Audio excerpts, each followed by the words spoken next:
here tonight. Special KOF shout out to the homeboys at Dream Cancel. You know. What's up, everyone? Welcome to the Dream Cancel podcast, and this is episode 123 of Dream Cancel Live. My name is Desmond, the administrator of DreamCancel.com. In this episode, we're going to talk about King of Fighters 15 being a month old from its official release date. Of recording this episode, we're probably like a day or two off, but it's still pretty much a month off. We're going to share our experience with the game. We're going to talk a lot about King of Fighters 15 in the 29, 30 days that we have played it and whatnot. And we would like to know your experiences as well. So if you're in the chat, feel free and share your experiences. And if you're watching the playback on YouTube, feel free to post a comment on your thoughts on the game so far. If you played it for a whole month straight, and I know a lot of people played every day pretty much. But yeah, we have a really, really good panel for tonight's episode. And let's introduce everyone real quick. And actually, before I do, thank y'all so much for hanging with us. We really appreciate it. We're going to keep cranking out more and more podcasts as much as we can. So thank you so much. But yeah, let's get to the discussion panel for tonight's episode. We got the crew tonight. Let's start with Lazy Freddy. What's good? Yo, what's up, everyone? Lazy Freddy here. Happy to talk to you guys again. It's been a while, but I hope everyone's having fun playing 15. I sure am. Yeah, for sure. And remind us where you are currently stationed. I'm currently based in San Diego, formerly East Coast, but now I'm part of SoCal, I guess. Okay. All right, that's what's up. All right, and next we have, Esteban, a.k.a. Mexican. What's good? Not too much, man. Everything's pretty good right now. Having a lot of fun with the game. It's still a month later. Oh, yeah. So, yeah, for sure. Got a lot to talk about. Yeah, and thanks for joining us in this episode. You was with us last month when we did the podcast. So, thank you so much. Thank you. And next, we got the homie Rome himself. What's good, Rome? Yo, Des, thanks for having me. Always love being on these Dream Cancel podcasts, Looking for a good time. Yeah, for sure. I can't count how many times you've been on here, but it's always a good time. So thank you so much, bro. Bless. All right, and next, we got DZ Kujaku, Kick Punch Block. You still here, bro? Hi, yeah, DZ here.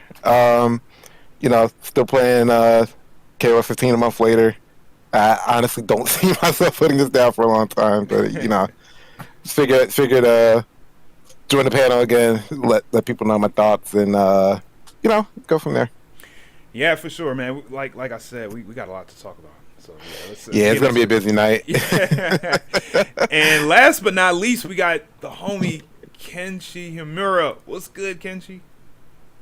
The usual, just cracked out on KOF like always. I'm still playing 15, I'm still playing 14, I'm still playing 02 and 98. I don't care. Yeah, I know, right? Yeah, I've been kind of like dabbling in the old ones as well, for I won't like forget certain things. But yeah, good to have you on here, and you're in Ohio still, correct? Yeah, I'm still Northeast Ohio. All right, cool. That's what's up, man. Represent. And before we get into the main topic, just want to throw a couple of quick announcements in the air. Thank y'all so much for the work on the Dream Cancel Wiki. We're getting there. We are adding lots of information to many pages on the wiki. We fixed the bug where when you sign up on the wiki with Gmail, it wasn't sending the confirmation email to you for you can edit the pages. Now that has been fixed, thank goodness. And we also have the new DLC team on the wiki as well. Again, everything is currently work in progress, so just bear with us. Please help us create an account, or you can just share it. You can just share the weekend, and and let other people know that we're working on it, or if other people are kind of doing their own research and stuff like that, if they want to add stuff to it, feel free. And also, like always, join the Dream Council Discord. We have a wiki discussion channel there. We have matchmaking, and we also have a pretty good channel that has associated servers. Like, we're all connected with many different KOF servers. So check that out. Join all those channels and have lots and lots of fun if you want. And why don't we real quick go through some events? And I didn't have these in any kind of chronological order, so yeah, just kind of bear with me. Lunabout 2022. King of Fighters 15 will be there. It will be there April 16th and 17th in Brooklyn, New York. Go ahead and check it out. Texas Showdown, April 22nd to 24th. Houston, Texas. Check that out as well. Okay, it looks like this is going on, was it tomorrow? This is Next Level Battle Circuit King of Fighters 15 online tournament. Friday, March 18th. And yeah, that is tomorrow. It's going to be on. Yeah, Spooky does those every Friday. Yep. Every Friday. Okay, cool. And it's going to be on every PC. Friday does the online ones. Okay, good. All right, because I was noticing a little bit of a pattern. So I wasn't too sure. But yeah, it's going to be on PC. Steam platform. Go ahead and check that out. And I will post links in the chat pretty shortly. What else is going on? Let's see. Ooh, so there's going to be a first to 10 between Reynald and Violent Kane, and it's going to be casted by Hell Pockets. King of Fighters 15 first to 10. Oh man, whew, look at that prize pool right there. So yeah, this is going down on the 31st of this month. It's going to be on a Thursday, and it's going to be on twitch.tv/xbox. Be sure to check that out. Another event that's going on for our peoples in Europe, the Eurobeatdown, and it's an online tournament for people living in United Kingdom and various parts of Europe. It's going down the 6th of April of this year. We'll post links in the description area, and supported by SNK. That's always pretty cool.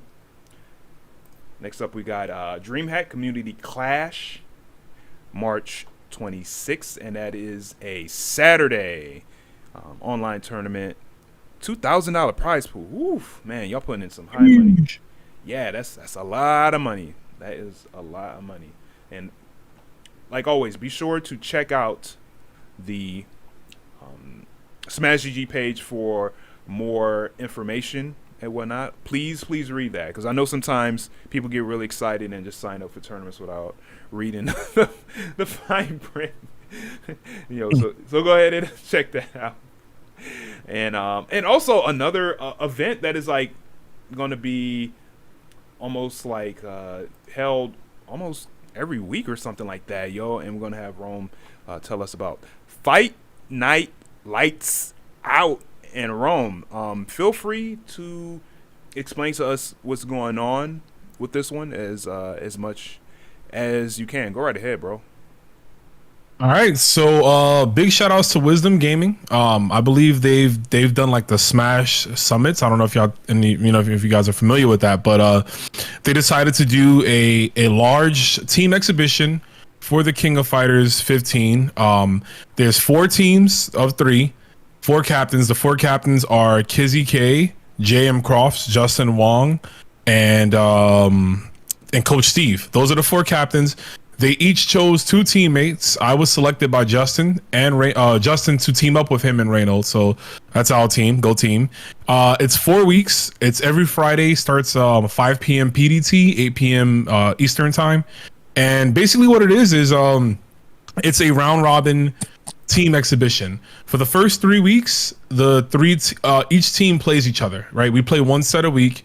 for the first 3 weeks, and then when it gets to week 4, they tally up all of the points from the first 3 weeks, and then we find, like, once we get the points and everything done, then it's a ranking of the teams. You know, who won, which teams won the most. They're the first place. Which teams lost the most. They're fourth place. You know, so on and so forth.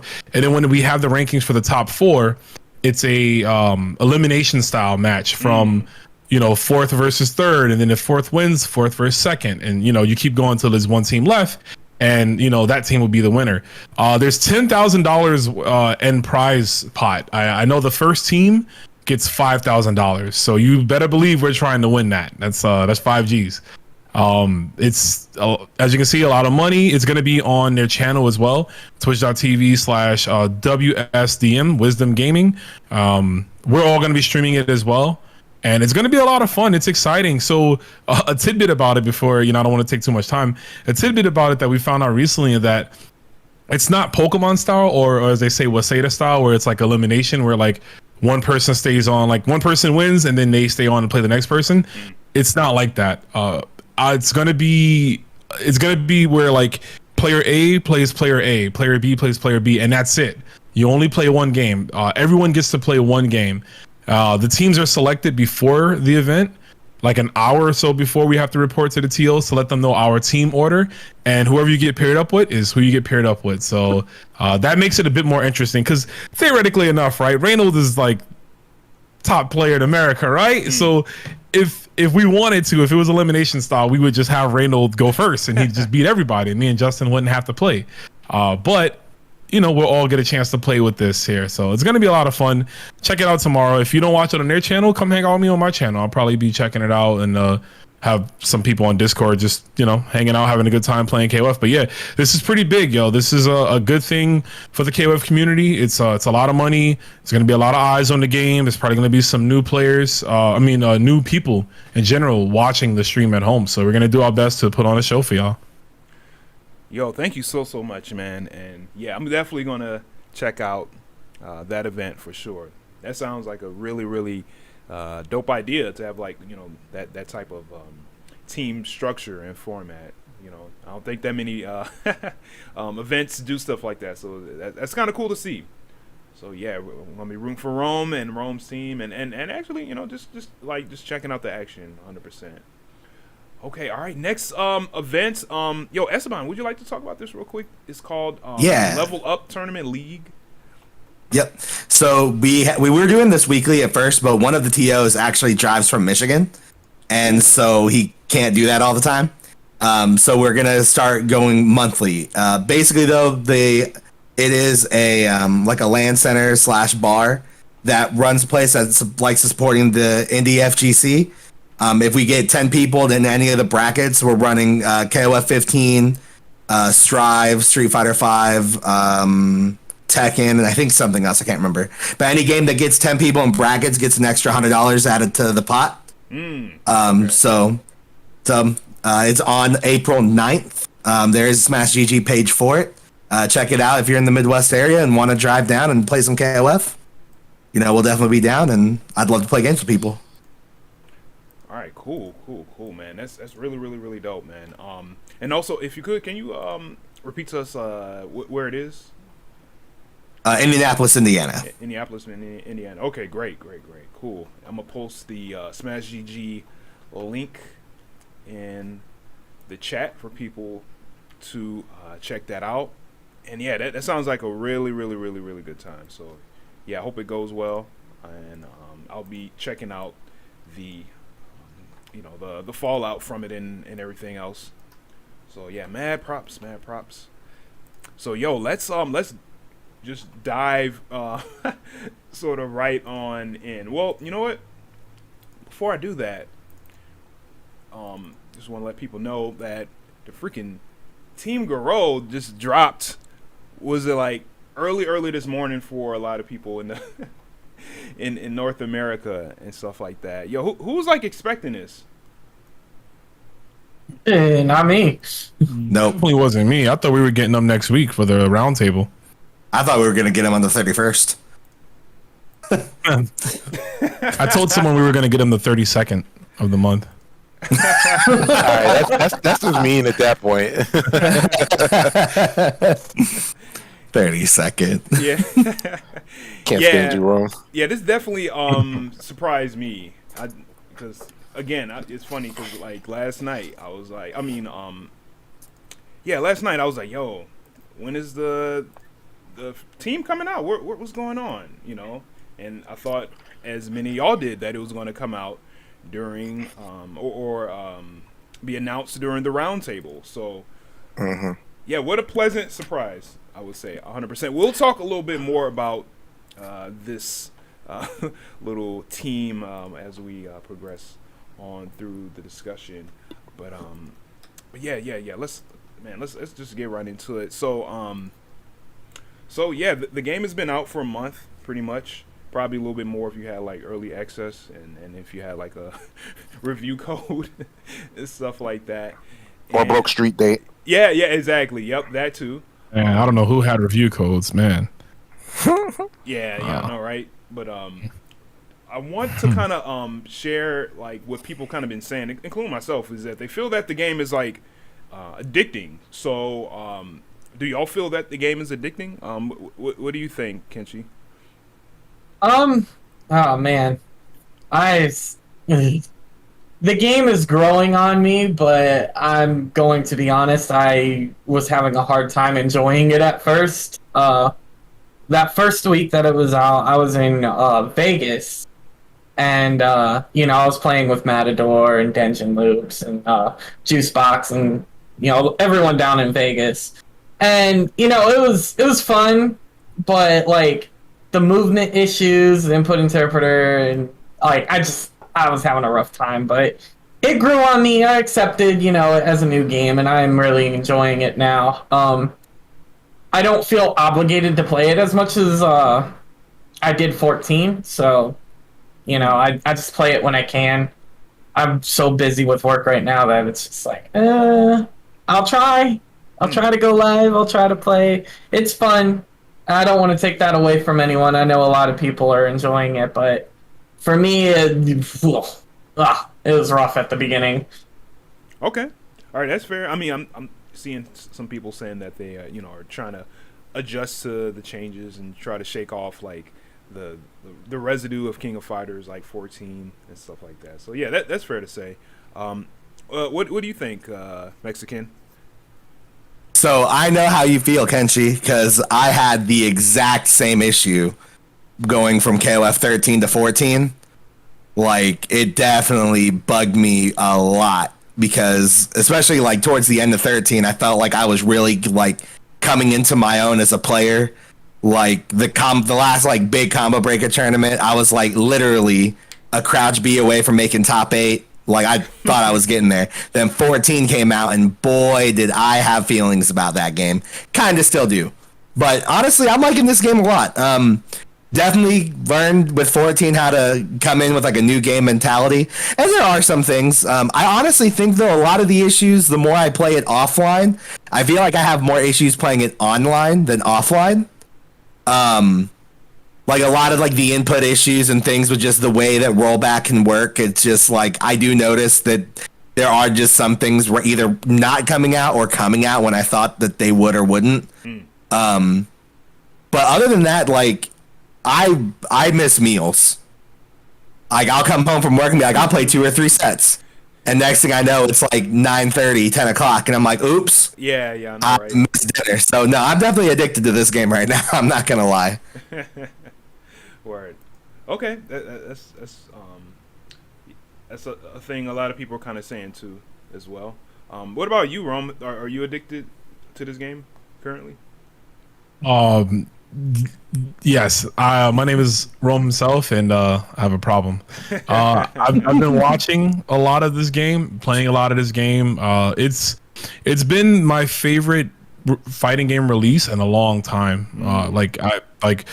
a lot of modern fighting games, if I play them, I might really enjoy them for a bit, but there's never a time where I'm like, I gotta get home and, like Mexican said, miss dinner. There's times where I've gotten dinner, I've either decided I was gonna eat really late, or I'm like, you know what, screw dinner, I'm just gonna eat a big breakfast before I go into work, because I just come right in and I go right to playing, just like instantly, or just watching footage. It's a lot of fun. I think KOF 15 right now, you know, it's attracting the biggest thing is that it's attracting everyone, right? Like, they got our money, we were gonna buy regardless, but to see players like Punk and you know, Kizzy K and just everyone really trying out the game from multiple different scenes and sticking with it, at least, you know, they're having enough fun that they're sticking with it right now. I think that's really why I think this will go down as probably one of the better modern fighting game releases. But yeah, my only issue is that I'm still team searching because all my characters got cut from 14. So that's the only struggle right now, is I'm really just trying to find someone to gel with. And I think I found out with Dolores. She might be the one, but if not, I got to wait till May. But yeah, I'm enjoying it. Okay. Fair enough. DZ, what about you? Has the game been addicting on your end? So, if I'm not at work, or I'm not playing another game that I have to do like daily missions for or whatever, I'm playing KOF, or I'm watching KOF, or I'm doing research for KOF. Like I feel like I'm 6 years old again, and my dad came home with that 97 disc, and I just cracked out on it for hours. Usually once I get on 15 at any point in the day, I'm just on it until I'm ready to go to bed. Like I can't stop playing this game. You know, I've got a full-fledged team. I'm not just, you know, two characters that are going to flail and then a solid anchor. Like, I have full teams now. Like, I have two teams and like a third one I'm kind of working on. And it's like, and I don't even have all my characters yet. Like, that's the part that's blowing my mind. So it's just like, you know, I want to go out on the limb and say this KOF is probably going to be one of the ones that stick. Like even when we move on to like KOF like 16 and beyond, like I think this one's going to stick for at least for a little bit. Like, I don't think it's going to, you know, just fall off the wayside just because the new game's out. Okay. All right, that's fair. What about you, Lazy Fred? Have you been addicted to 15? Oh yeah, absolutely. Since the game came out, I've been playing it pretty much nonstop. And before I go to bed, I would watch like videos and try to fall asleep watching videos. And sometimes I couldn't fall asleep because I watched like some exciting matches, some like Shanghai and something like that. And yeah, and I've been putting out videos as well. It's like the game got me so excited. I've been trying to share my knowledge with people. It's like it's been a while since I've been this excited for a game. For me, I think like the most exciting aspect is that now we have rollback netcode. I mean, sometimes it works, sometimes it doesn't, but for the most part, it works pretty well. And we can play people from far away. Like we can play people from Mexico. We can play people from West Coast to East Coast. Like that works pretty well. And the fact that like with good rollback netcode, we have like online tournaments pretty much every single day. Like we got Spooky Tournament tomorrow. We got like Arcade Rumble, a Mexican tournament like today, and yesterday there was like Wednesday Night Fights and NLBC and Tampa Never Sleeps, right? So there's like almost every single day there's an online tournament, so people can always just enter and play people from like North America anywhere. And with that we're seeing like a lot of like new players just come out of nowhere and just doing work. It's like it's so good. Yeah, seeing like the new blood is always exciting. And especially like this is important because like KOF scene is like kind of scattered around the country, and in the past it's kind of hard to level up if you just have like a couple guys in your scene playing with you. But now you can just hop online and there's tons of people to play. So like I fully expect there's going to be like a lot of like hidden talent in this game, and it's going to be very exciting to watch as a game. Yeah, for sure. I understand how you feel, man. And for myself, like I've been like cracking out on this game. It's really really easy to just like binge play this game because like, you know, just trying to learn all like all this new stuff, man, with these characters and stuff, and then like how the meter is kind of designed now and whatnot, and you're just trying to like find all these different setups, combos and whatnot, and understand like all these like different character moves and stuff, and see how they interact with other characters. And yeah, there's a lot to explore in this game, 100%. And yeah, and the fact that it has rollback netcode, it makes playing online a lot more comfortable. And then now, like you said, there's online tournaments and stuff like that. There's a lot of footage, being distributed on YouTube, a lot of streams and whatnot. So yeah, the activity is quite high right now. Next question is, do you feel that within this month there's more new curious players coming into King of Fighters 15 than it was for the first month of King of Fighters 14, if y'all remember back in 2016? And anybody can just like jump in for this one. I kind of I want to say yes, because like I was part of that new wave of players in 14. I wasn't a new KOF player, but I was like new to like the Dream Cancel scene and the North American scene, and I feel like now so many more people are just like giving it a shot because it has a rollback netcode. With 14, we're coming like hot off the presses of 13's dog shit netcode, and people already had bad impressions because of that initial trailer, and the game didn't look the prettiest. But now the game's pretty, the game has good netcode, so a lot more people, and at least from my perspective, are trying the game out. And like it seems like everyone that I get matches with in the KOF 15 Discord is kind of on the beginner side, unless I know their name, they all seem like beginners. So I think that's a good thing, though. That's a really good thing. As long as they stick to the game, or at least enjoy their time with it. I'm really excited for the future of KOF in north of the Mexican border, I guess I could say. Okay. Any other thoughts? Go ahead. Yeah, I definitely agree with that too. And more importantly than just new players like trying it for the first time is sticking around after a month. Because I don't know if you guys have this issue, but I have this issue, or I had this issue in 13 and in 14, where people will try the new game and then you play them. Like I'll play them, and then because they're not used to KOF, they'll just get overwhelmed, swamped, not know what's going on, and just be completely lost, and they'll just like give up. I still find myself running into new people having that experience, but this time they don't give up. I don't know if it's maybe just a new wave of players, or maybe this game is just very fun, and the fact that they know they can hop online and play people that are more their level and not just locally the Hispanic dude that just seems to know what he's doing in KOF.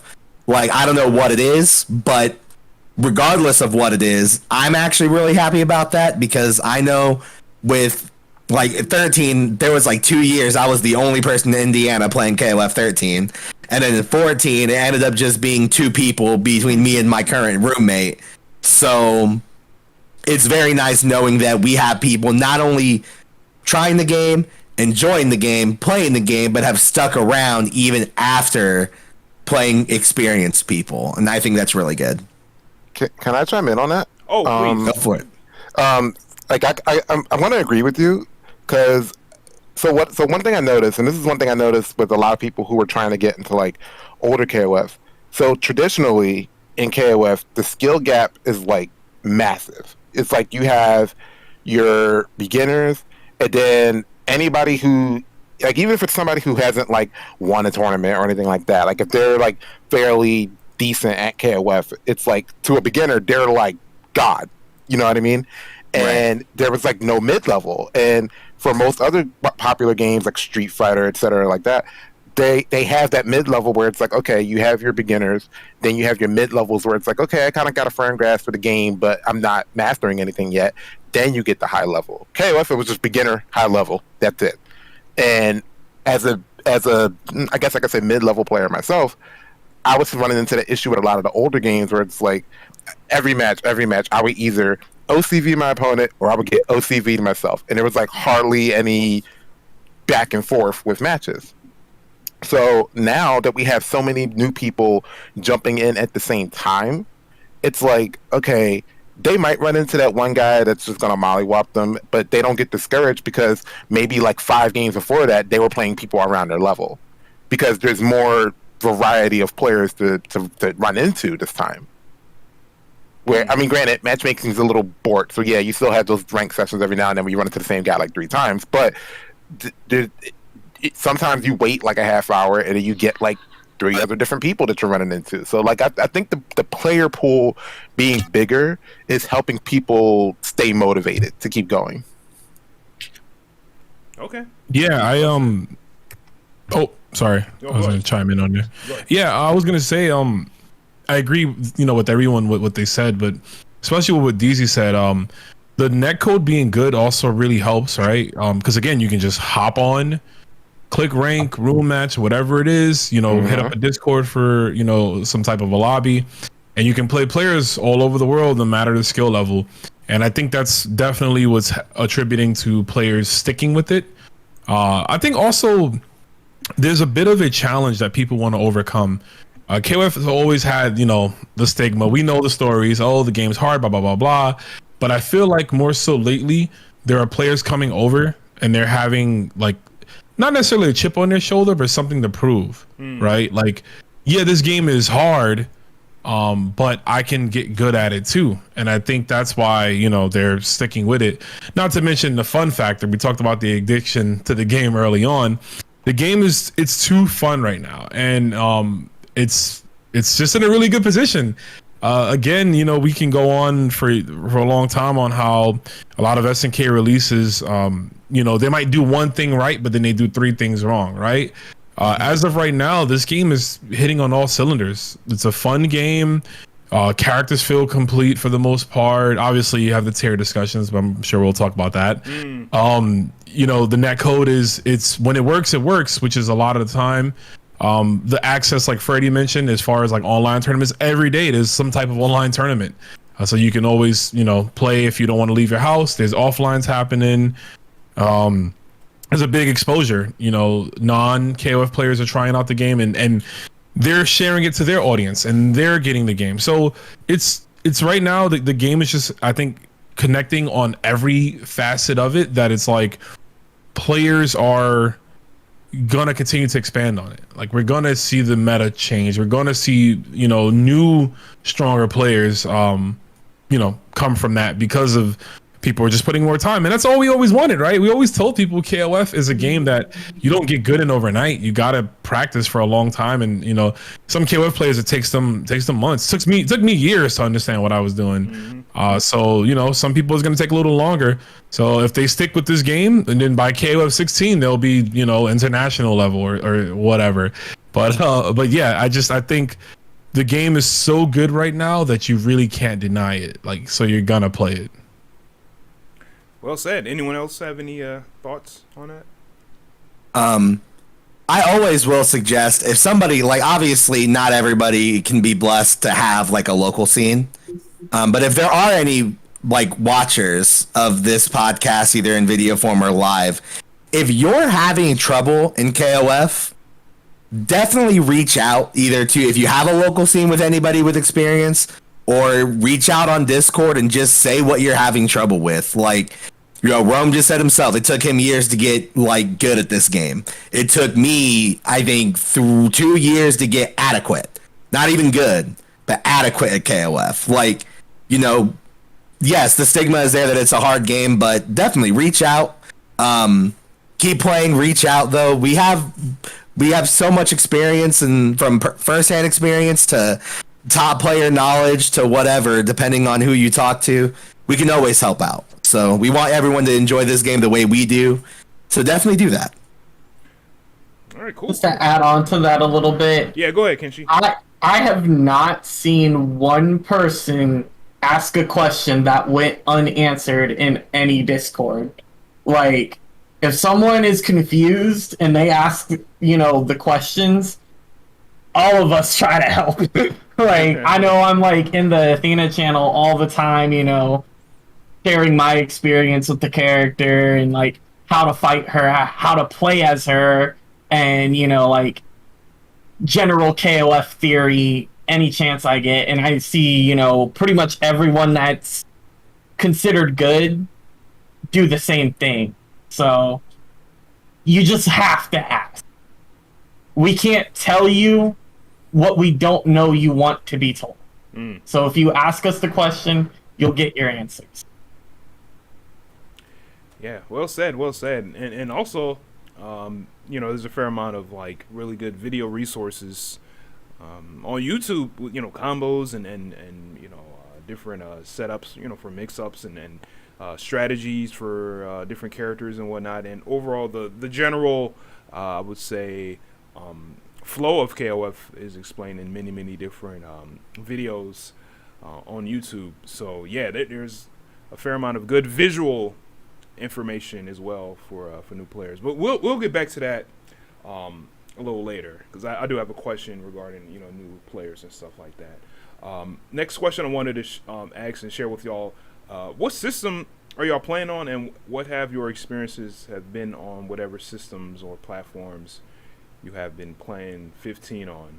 For example, I would say for myself, I have it on PS4 and PC, and yeah, PC it's a lot of fun. I know it's kind of struggling in some aspects. It needs like a patch or two. I like installing the mods and stuff on the PC version and whatnot. And PS4 is quite stable. So yeah, let me know what y'all experiences have been on the platforms y'all been playing on. Fred? So I have it on all three platforms. Well, rather, I have it on PS4, PS5, and PC. I play the PS4 version on PS5. I play on PC version the most. I still have to practice on PS4 because I noticed that most of the offline tournaments are run on PlayStation, either PS4 or PS5, and the input lag is noticeably shorter on the PC version. So there are some things that you can do on a PC version that you can't do on PS4. So you definitely have to practice both. But yeah, I prefer the PC version because it's just more convenient. But I did notice that there are some problems. But luckily, SNK has been fixing the problems, and the port has been getting better and better. Yeah. Hopefully, I mean, because a lot of people have been kind of complaining about some of the problems, but I know they're gonna like. Originally, like the game didn't have like 1440p, right? So it doesn't have like 2K resolution, and now we do. So that's already they're working pretty quickly to fix it. Word. Yeah, that's really good to know. Anyone else want to just chime in on their platform system experience? Yeah. I'll same thing as Freddie. I have it on all three. Funny enough, I actually have the Omega Edition for PS5. I still have like in the case. Once I found out the PS5 version was like the worst, I was like, well, there's no point in opening. So I do the same. I play the PS4 version on the PS5. I play PC. I tend to do both, and it's definitely noticeable. But I've played both enough that it takes me like one or two games to get adjusted, and I'm like, all right, I'm good to go. Because again, we won offline for next level and bums tournament. We do PS4. So whereas I know a lot of online events are mostly PC, or it can be either or, right? But I tend to play throughout the week. If I stream 5 days a week, 3 days will be PC and the other 2 will be PS4. And then the next week I'll do 3 days PS4 and then 2 days PC, just to kind of keep myself, acclimated to both. And then there's also a different player base too. There's people I have on PS4 that don't have the PC and vice versa. So, but yeah, I play on those two, even though I have this one. I'd like to try the Xbox version, but I don't feel like dropping $800 just to play KOF on Xbox. So I'll wait until I'm at some type of event that has an Xbox, and then I'll get to try it out there. Okay. Anyone else want to chime in on their experiences on different systems that they have KOF on, if they're double, triple, Yeah, I triple guess dipping? I guess I can. I only have it on PS4 and PC. I hated the PC version at first. I'm not gonna lie. I was very, very against it. But after all the community fixes and stuff that we found, it definitely runs really nice. I don't really notice the difference in input delay, but I'm not as sensitive to it, I guess. I prefer to play on PS4 because it's more stable.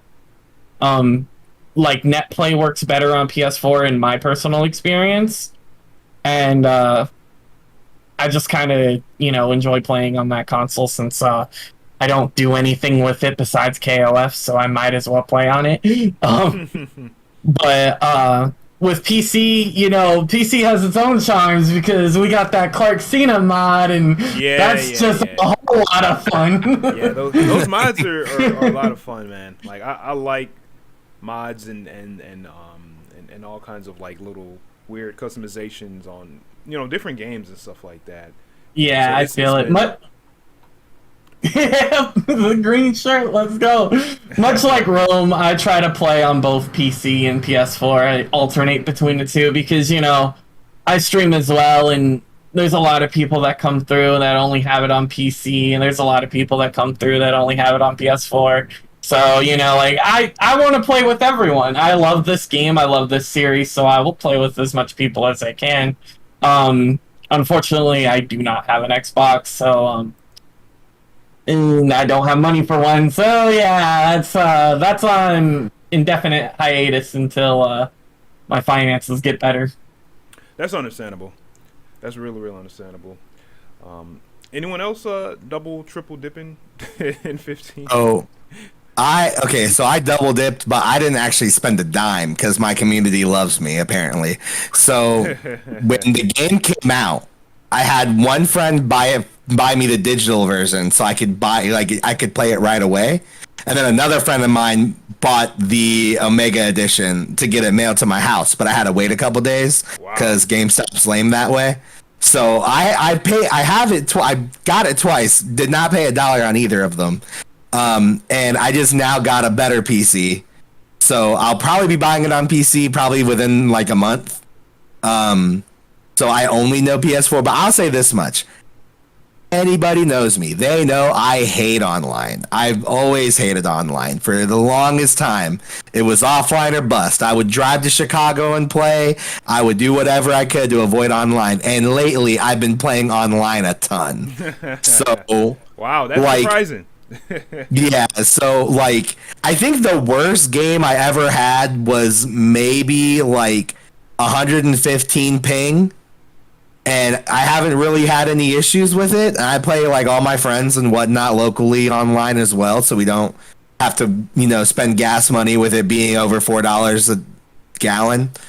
But yeah, I enjoy the online, but I'm definitely playing it on PS4 for the most part. Probably PC in about a month. Okay. All right. Well, what about you, DZ? Are you double dipping or? So I double dipped on well, technically, if you bought either PlayStation version, you technically double dipped because they give you both. But I'm playing on PS5. I'm playing PS5 version on PS5. I'm not really struggling with the input delay when I switched because I downloaded it on. I still have my PS4. I downloaded it on there, for when I travel to events, I can use it as a setup and things like that. And I just messed around with it just to see. There is a difference. I definitely noticed the difference, but I don't think the gap, at least between PS5 and 4, is wide enough to really matter. Because like Rome said, play a game or two, you probably do any adjusting you need to do. That's if you have to adjust at all. I haven't played the PC version yet. I have the PC version because someone bought it for me on Steam, but my laptop's a toaster, so I haven't installed it yet. So I might try it and see if I can just play with lower specs or whatever the case may be, and see if it's bearable for me. If it's not, I'm probably just going to stick to PlayStation. But I'm still finding a healthy amount of players on PlayStation. I think there's a nice spread of people because a lot of people are playing on both. There's a couple people on Xbox. I don't have an Xbox. I don't plan to buy an Xbox, so I can't really speak for how active people are playing over on that side. But for PC and PlayStation, it seems like it's thriving. So when I eventually build my PC, I'll be playing on the PC version as well. Okay. All right. Cool. That sounds good. Yeah. When you get it, yeah, definitely. Let me know for we can play. Yep, I got you. Yeah. Oh yeah. Here's a question that just popped in my head. So for people that are like double dipping, which platform or system you feel has the most active online sort of player base? Oh man, I feel like they're about evil, evil, even. Yeah. Evil. Yeah, I would agree with Kenshi. Because I can open a lobby and get players. Like, as soon as I open it up, it fills up. Yeah, I think right now it's a healthy amount on both. Okay. PC might have better players, right? Because a lot of top players stream, and they have optimal PCs, so you might be able to run into stronger players. But that's also subjective, so I don't know. I was about to say, I run into some demons on PlayStation, let me tell you. I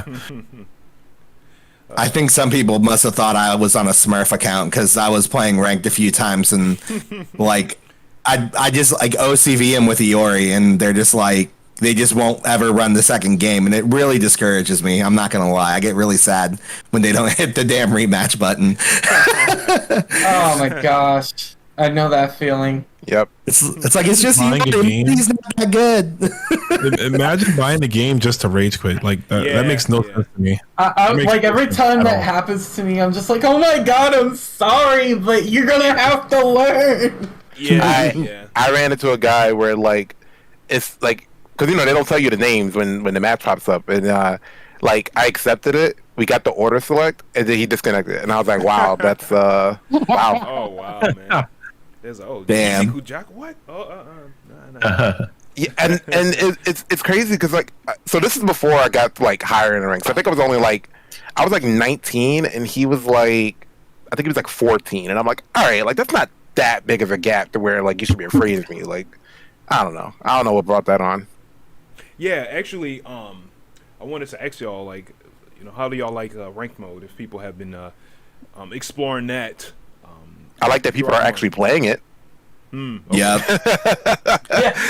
Yeah. As someone who got the 13 in KOF 14 and was stuck there forever because no one was playing ranked anymore, I'm thankful that I can actually climb or fall depending on how I do because people are playing. Did the player base fall after like a month, or how long did it take? I forget how long it was. I want to say it was probably like a month. Like people were still playing 14 online, but they weren't playing ranked. Right. Okay. Ranked was terrible. With 14, ranked ended up becoming like the newbie stomping grounds. Like anyone that was playing ranked after like the first couple months, they were a beginner. Yeah. Mm-hmm. Yeah, because like I noticed that too, because a lot of people that play KOF for the first time, or even like a fighting game for the first time, they just go on ranked immediately. They don't care about casual match, they don't care about room match. They just go on ranked because I don't know. Maybe there's like some weird sense of like I don't say it, and I'm people want that shiny high rank that gives them a sense of accomplishment when they're playing a game online. Like you see it a lot in games like Tekken, which has like a wider ranked ladder, but like people want that. They either want the highest rank or as high of a rank as they can get, so they're just eager to just jump in and just see what they can do. Yeah, I was gonna say maybe it feels a little more. I won't say anonymous because but like you can like play a set and then bounce rather than like you're in a room match, and then maybe you feel more obligated to kind of stick around and wait or something like that. Probably, but as far as like the ranks, the actual ranks, yeah, that's a pretty, fair theory why people kind of just start up ranked and they're brand new to the game, like just immediately, pretty much. How's everyone else's like ranked experiences have been? As far as ranked goes, I don't really care for how the progression works. but I enjoy the mode. You know, like I play it when I can't get matches organized on Discord. So. Okay. What about you, Esteban? Were you gonna say something? I still need to get to champion eventually, so I'm like a couple ranks away. Okay. And once I get there, I'll probably be done. I probably won't care much anymore. But honestly, though, I don't know. Like, at least for me, the one thing I do like about rank is, especially because you get to play people in a 2 out of 3, it really tests like adaptation. Yeah. I remember one guy I ran into. I forget the name, but he was actually interesting. He played like Maxima, Isla, and King. And man, he weirded me out because he played this really lame like defensive style for like the first 2 games, and then like I was able to get the second one, and then he rushed me down game 3 and I got destroyed. And I'm like, okay, well that's how that works. But I got, well, and this is where we talked earlier about, sometimes the matchmaking is not that great because you'll run into the same guy, because I ran into him 2 more sets afterwards and won both of those sets 2-0. But it was one of those things where it's like, I do like playing new people all the time. And when you're in a room with a bunch of people, you don't necessarily get that. And especially if like one person just wins constantly, then you may only end up playing, like there may be 6 or 8 people in the room, but you might only play the same 1 or 2 people when you're trying to play more. So that's usually why I like going to ranked a little more than like room or casual match. That's fair. That's fair. What about you, Fred? How's your ranked experiences has been? I basically climbed up to champion rank and then I stopped playing. Initially, I was just bored, like just like couldn't find any room matches, and so I was just like, I thought rank was a good way so I can sit in training mode while waiting for matches to play random people, and the way rank works, I think is kind of like I don't like how they structure the rank mode, because like a lot of times they couldn't find a rank match and they will pair you up with someone who is in casuals or who are queuing up for casual matches, or sometimes people will be so like, that happened to you too. Yeah, and then if you played a match and then they would still give you like the points, and I think that's like unfair. Ooh, I never Right. came Yeah, across that. because one time I queued for casual match, and then I found someone and I played, and then at the end of the match, like I got stars, and I was like, huh? Like I queued for casual. Yeah. That's and they would say, oh, could not find rank matches, and then they will give you a casual match, but that match would still count towards your record. It doesn't make any sense. But then sometimes you I don't know. Sometimes I queue up for casual matches, and that match should still count for the stars after a champion match. I just don't get it. Do you think it's a bug or just something else? I think they just wanted to encourage people to play, so they just wanted to be as lenient as possible. So eventually, sooner or later, I think everyone's gonna be out at champion rank sooner or later, because like you can just basically just play, get on when no one's on, and they'll give you like tons of casual matches or people at lower rank, and then you can just play them, and they'll give you a rank of points sooner or later. Mm-hmm. Okay. Yeah, that's why I said I didn't like the progression. Yeah, Yeah, and I actually regret getting champion rank early on, because like a lot of people actually dodge you, like go into a room and people immediately the whole room clears up, or you go into someone and then as soon as like the character select screen after finishes loading, it shows champion rank, and then people just disconnect soon after. Wow. It's like so disappointing. Yep, they'll do that. You can't hide it or anything. You can't. Nope, No, I can't reset like the record or anything. It's like you can't hide the rank. People will see that and just they think. How lame though to just leave. That's whack. Yeah, It's funny because Juicebox brought it up on one of his streams, and he said that because someone asked, it's just like, why, like sometimes I feel like, why should I even try when I run into a champion or something like that? And Juicebox was like, hey, there's a lot of people who hit champion that are actually pretty bad at the game. And there are some people who hit champion who were pretty good at the game, and it's like, just do your best, because you never know. Like that guy who could be like ranked 29 or champion with like 100 stars or whatever, he could just be an online warrior and not be good at the game at all, and you could just run him over. Oh yeah. Yeah, so it's like, just just try. That's all I mean. And just try. If you try, and after the first game you're not feeling it, you're tilted. You don't have to do the rematch. It sucks when you don't do the rematch. Like it actually tilts me a little because I'm just like, oh, like come on, let's do 2 out of 3. But if they're overwhelmed and they don't want to play again, then I'm not going to blame them for it because at least they finished that one match and they didn't rage quit. Okay. There are also a lot of people I noticed that they just stop playing after like one game, one round, like first character is down and then just stop playing. The just stand there and let you kill them because they don't want to play anymore. Wow. And I'm not even like rushing them down, just like playing, and then they lose one game and see that you're champion and they don't want to play you anymore. Wow. After like one round, it's like pretty annoying. That's really sad. That's so wild. I wish I can just hide it or it's just like reset to like rank 15 or something. Wow. Have you been messing with ranked, Rome? Yeah, I've played ranked twice. I've only done it for the stream because I don't really like online.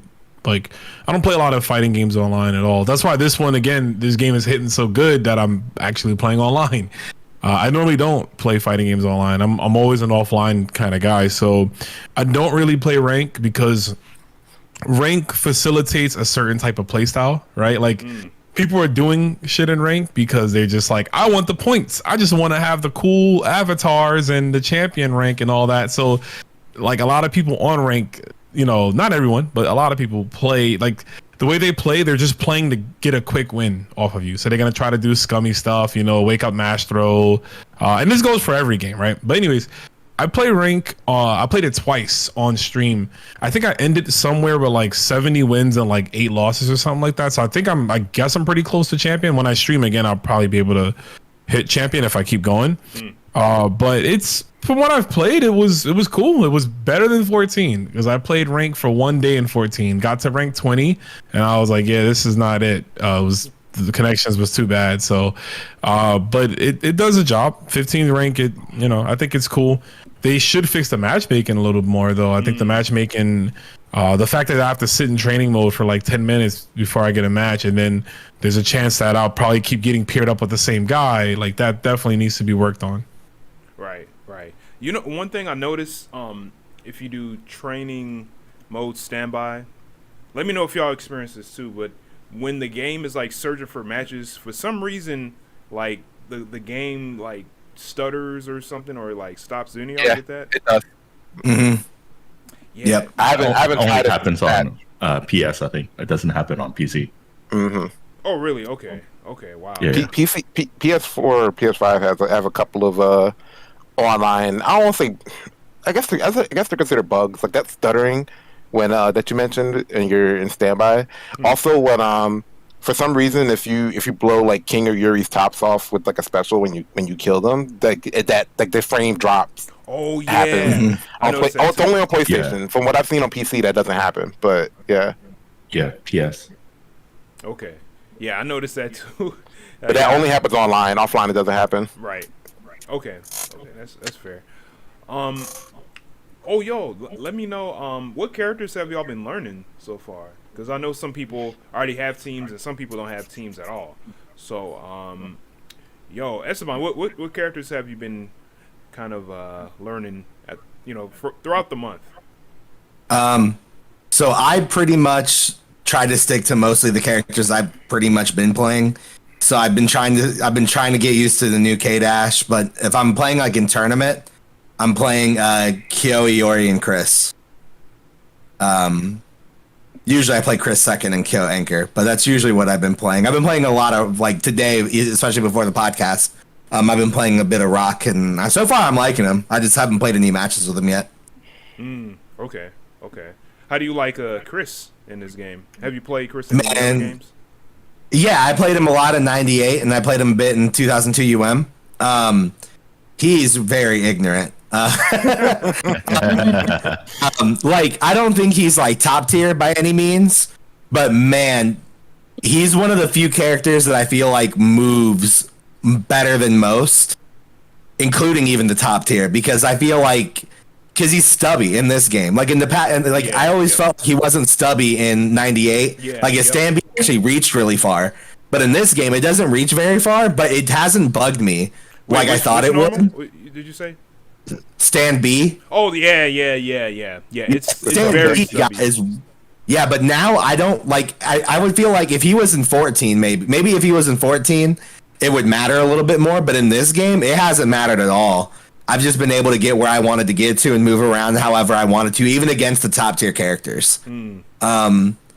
And then like I have like there's some problems with the Yori, but I'm making him work. And then Kyo's Kyo. I mean, he's good in this game so far. And then K-Dash is just weird. There's some design choices I don't exactly agree with, but overall though, I'm having a lot of fun with the team I've been playing though. It's been fun. Okay. Cool. What about you, Fred? What's your team? So I've been mostly messing with the female characters. Right now, my go-to team is Elizabeth, Blue Mary, and Mai, but also play up the other female characters just to learn them all. But yeah, there's so many characters I want to learn. Right now, they're all pretty fun. Yeah, I know, right? Yeah, dude. It's like overwhelming. Sometimes I wish I can have like 5 people on my team, but yeah, even like female characters, like there's so many, and they're all pretty good. Like just like even with limiting myself to just playing the female characters, like there's still like so much that I still haven't labbed. Yeah, I know, right? Yeah, for sure. What about you, DZ? What's your team? I've been staying on brand. I've been playing a Rocha team though, like only in ranked. I haven't been playing any other team, but I am my B team. I guess I've been calling it is Mary, Shermie, and Terry. Okay. That was actually my original 97 team when like I picked like after I finally got to play KOF at home. Like that was the first team I played. So and it's working. It's solid. Point Blue Mary, mid Shermie, obviously Anchor Terry. It works. A lot of times I don't even need Terry sometimes when I play it. I am working on my Betty though. She kind of captured my interest. So I'm kind of trying to see what's going on with her. And she feels really good to play. Like I have to learn my matchup specific stuff and tighten up my execution on confirms. But she's kind of fun. I didn't think I would be really interested in Elizabeth, and then I don't know. I think I played against one. I beat her, but like she did some things that frustrated me. So I was like, all right, let's see what this character's about. And then I just found myself like practicing combos within like a half hour. And I was like, all right, this character's kind of cool. Like I like her. Okay. So usually play the like a Orochi or a 97 team and other KOFs. How do they compare to how they are now in 15? Like, what's your take on how they are now? I think I kind of agree with what Mexican said about Chris, where it's like he definitely feels stubbier in terms of his normals, but his movement kind of makes up for that, because it's like, all right, like this 5B or like this 2B or whatever is like kind of stubby compared to how it used to be. But what does that matter when I have the fastest run speed in the game and I have command dashes? So you're all the way over there? Well, I could just get in. Oh, you threw a fireball? Okay, EX command dash ignores fireballs. Like, there's so many tools he has to just get in your face. And he's not a top tier, but he's a snowball character where it's like, once he gets started and like he kind of tilts you, it's kind of hard to get momentum back against Chris. Yeah, and he has a good DP. Very good DP. Mm-hmm. I think his light one is head involved at the very least. So like, if you don't want to risk dying, if you don't want to give them too much advantage if they safe fall, you can use the light DP instead and like still maintain that pressure. It's actually really cool. This is the best version of Shermie I've ever seen, which is kind of surprising because she was actually buffed pretty nicely in O2UM. And I know a lot of people haven't played Battle Coliseum, but Shermie was pretty ridiculous in that game too, and she's even better than that. Tell me about it. Yeah, so I know a lot of people don't believe in her because Clark is so obnoxious right now. So it's like, yeah, if you want to play a grappler, like, and you want to win, play Clark. But don't sleep on Shermie. She works. Like she might not be as egregious as he is, but she has her own form of grime going on where she can mess you up if you're not paying attention. He hurts way more than Clark, she does in my opinion. so much damage. Like I'm more scared of like Shermie Anchor than like Clark Anchor for sure. yeah, she hurts. Like I refuse to ever. People are like, oh, I can play her on point. Do not play her on point. She does so much better with meter. Yashiro just he works, but he just doesn't feel. But they nerfed him from the beta, and like ever since then, it's like maybe I'm just jealous because they won't let him do his beta stuff, but then Vanessa comes in and does pretty much the same thing for less meter, and it just kind of bothers me because it's like, okay, well, why can one character keep it and the other can't? And yeah, I know they said in May that the balance patch is going to focus more on buffing characters and only nerf like a few tiny things, but that's one thing Yashiro needs to get back. Give him his beta combos back. They were so fun. You know, I don't really think they were super busted because, like, yeah, he had stun combos, but it's like characters have stun combos now, and his stun combo wasn't even that optimal because it was like really execution heavy, and you needed like precise spacing on the jump in and all kinds of stuff like that. Like, let him keep those juggles back. Like he's good. He's not great. Like, you know, he works, but it's just like he doesn't feel complete. Like he doesn't cash out like he should. Because even back in the older games, Yashiro was a pretty good anchor because he had pretty basic confirms into super, and back in those games there was no damage scaling. So, you know, 2 confirms from Yashiro, you're already at like 20% at that point. So it's just like, yeah, he needs some help. Not a lot of help, but he needs some help. But as an overall team, I'd say they're pretty. This is probably like the best version of them in terms of utility, because giving them EX specials, it helped them a lot with a lot of matchups. Like a lot of matchups that they used to struggle with, they either like struggle less with, or they don't struggle at all with it. It's actually surprising. Okay, all right, yeah. I was curious to know. I was very, very curious to know. But yeah, I agree with what y'all said about Chris. Like Chris, he's definitely a little stubbier, but yeah, his movement and the fact that he has a good DP kind of makes up for it. I'll get into more details if Kenshi. What characters have you been learning? Oh man, I've bounced around so many times. You know, I started with my 14 team of Kyo, Athena, Iori, but Iori is not it anymore, so I just kind of like dropped him like a bad habit. And then I was like, okay, maybe I'll use Mai, because Mai seems really strong, and she is, but she doesn't fit me. Like, she doesn't scream, this is a Kenshi character. So I dropped her. Then I swapped her out with Kula, and then Kula's fun, but she doesn't have the edge that I need to win. So I'm like, I'll keep Kula in my pocket. Then I tried Yuri, and I'm like, all in the quest to replace Yuri. And Yuri's fun, but she doesn't get anything off of light, so she kind of sucks at the higher levels. But she's fun, you know. And then I picked Clark. And then everything was solved, and I like 15 now. So, you know, like initially I was like, I'm just gonna play Athena on point because that's where she seems best at, and I'll figure out where I put everyone else. No, Clark's point, Athena's mid again, and Kyo is my anchor, and the game has been so much more fun for me.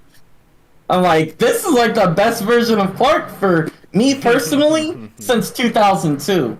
Like, the last time I had this much fun playing Clark was 02. And that was it. And now I'm like, damn, I'm a Clark player again. This is great. I love it. Don't touch him. What do you like about Clark in his game? I don't know what it is. He's fun. He just works. Oh, I know what it is.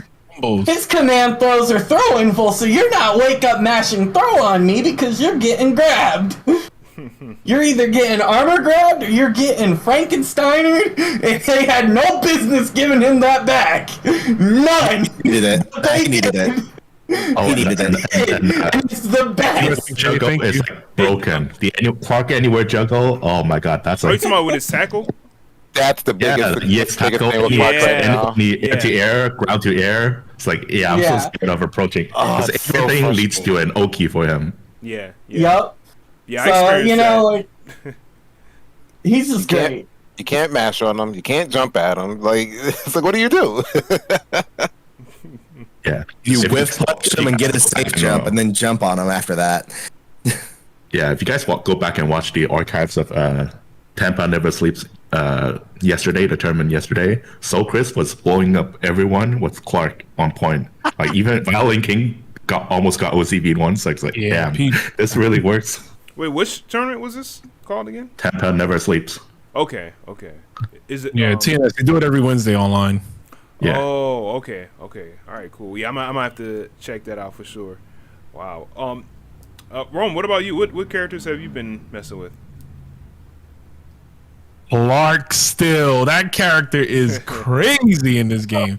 I've never played Clark, like, well, seriously, in any other KOF game. This is the first one where I actually, like, main him. And it just happened instantly. I think the first day I played the game, like, he was one of the characters I was just scanning the roster. Because, again, like I said, my main characters from 14 are either not in the game at all or they're coming later on in May, right? So I had to get a new team. I'm like, who am I going to play? And I scanned the roster. I saw Clark. I was like, let me try him out. And I did his trials, and I saw the fact that he has like actual combos. I'm like, yo, this is crazy. I get to throw you out the corner and then like anywhere juggle you back into the corner. Like, obviously the stuff about the throws, right? Being command throws having regular throw and vol, like, so you don't have to deal with people mashing too much. But man, Clark has just he's been a powerhouse for my team. Everybody else I've been cycling through because it's again trying to find out who to get comfortable with. I also played Benny Morrow and I said screw it, I can't do it no more. That character is way too much of a struggle. I don't know how to feel, bro. I've never seen a game, a SNK game, because I know he's bad in CVS too, but this is the worst Benny Morrow, and this shit does not feel fun. Like, even when I was like winning with the character, beating people, I was like, this is terrible. I could have won much faster if I played someone else. So I finally put him to bed, even though it hurt me, because I really like Kenshi loves Iori. I really love Benny Morrow. I play him in every game that I can, but he's just his buttons are too bad. I mean, I can go on everything about why he's like just not worth it. Don't even play him. Him, I tried out Shune for a bit. I didn't like the Shune changes. So I said, you know what? I'm going to play Ralph because Ralph is stupid.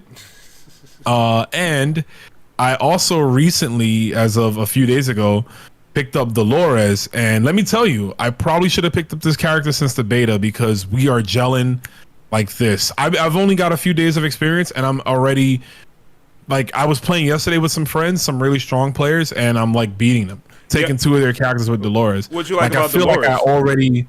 What's that? What'd you like about Dolores? Dude, like everything about her. Her normals, like for starters, right? Stand D is such a crazy button. I can blow up anything dumb. I love the ground little fireball wave that she has. The B version. B and D is like plus on block, so you can kind of catch your opponent doing stuff. I just really like that character. I think she's sick. Her moveset is unique. The only thing I don't like is obviously the new input for reverse DPs. I hate that thing. I hate it so bad. Yeah. That's the only problem with her is that I'll get standee sometimes. I have to like actually do the motion because if I do a reverse DP, it may or may not coming out. So I feel like I'm the only one not struggling with that. Like, I hate it, DZ. I hate it. Same. You know what I do legit for EX red kick for kill combos? I do double quarter circle back. Whoa. and you get RDP for it? Yeah, you'll get RDP.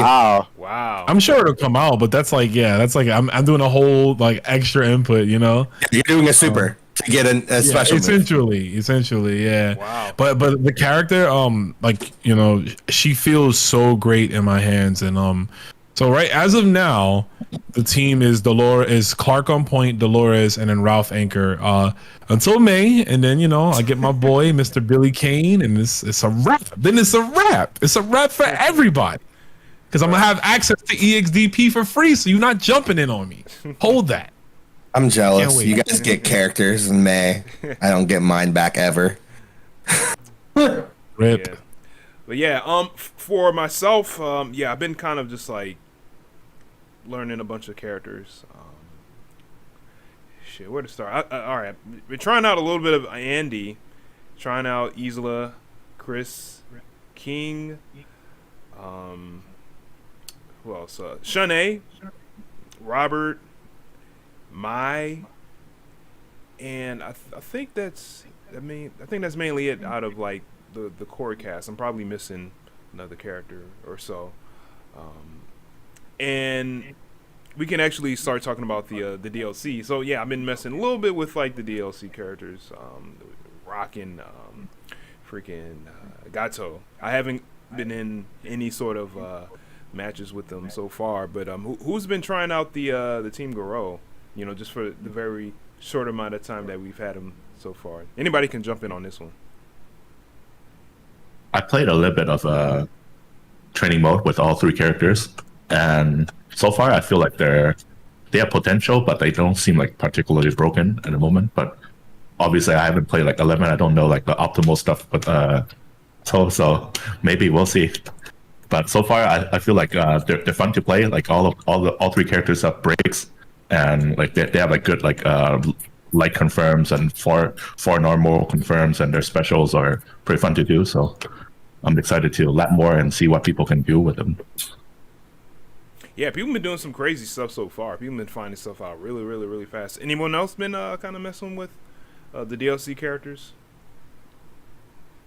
I can't stand their faces, so I'm not looking forward to Rock being decent. I don't want to fight the Rock army. Oh, he might be coming. What you think, Mexican?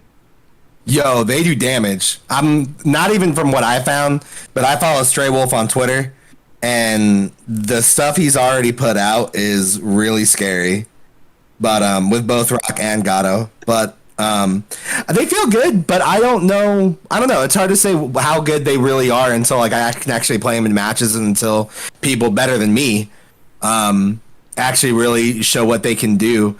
I'm glad that they're going to be able to let it rock for a while before like a bounce patch happens. But I'm definitely interested to see. I'm kind of hoping that at least one of them kind of breaks into the upper echelon of like the top tier that we see so far. Yeah, I was wondering about that too. Just get a little more variety on those streams. Yeah. Because so far they look pretty good. They look really, really good. And speaking of like top tier and stuff like that, why don't we like quickly? I mean, we'll see how quick it's gonna be. When we talk about some tier lists that we've been seeing, we only got 2 of them. Why don't we talk first about the Alioun tier list?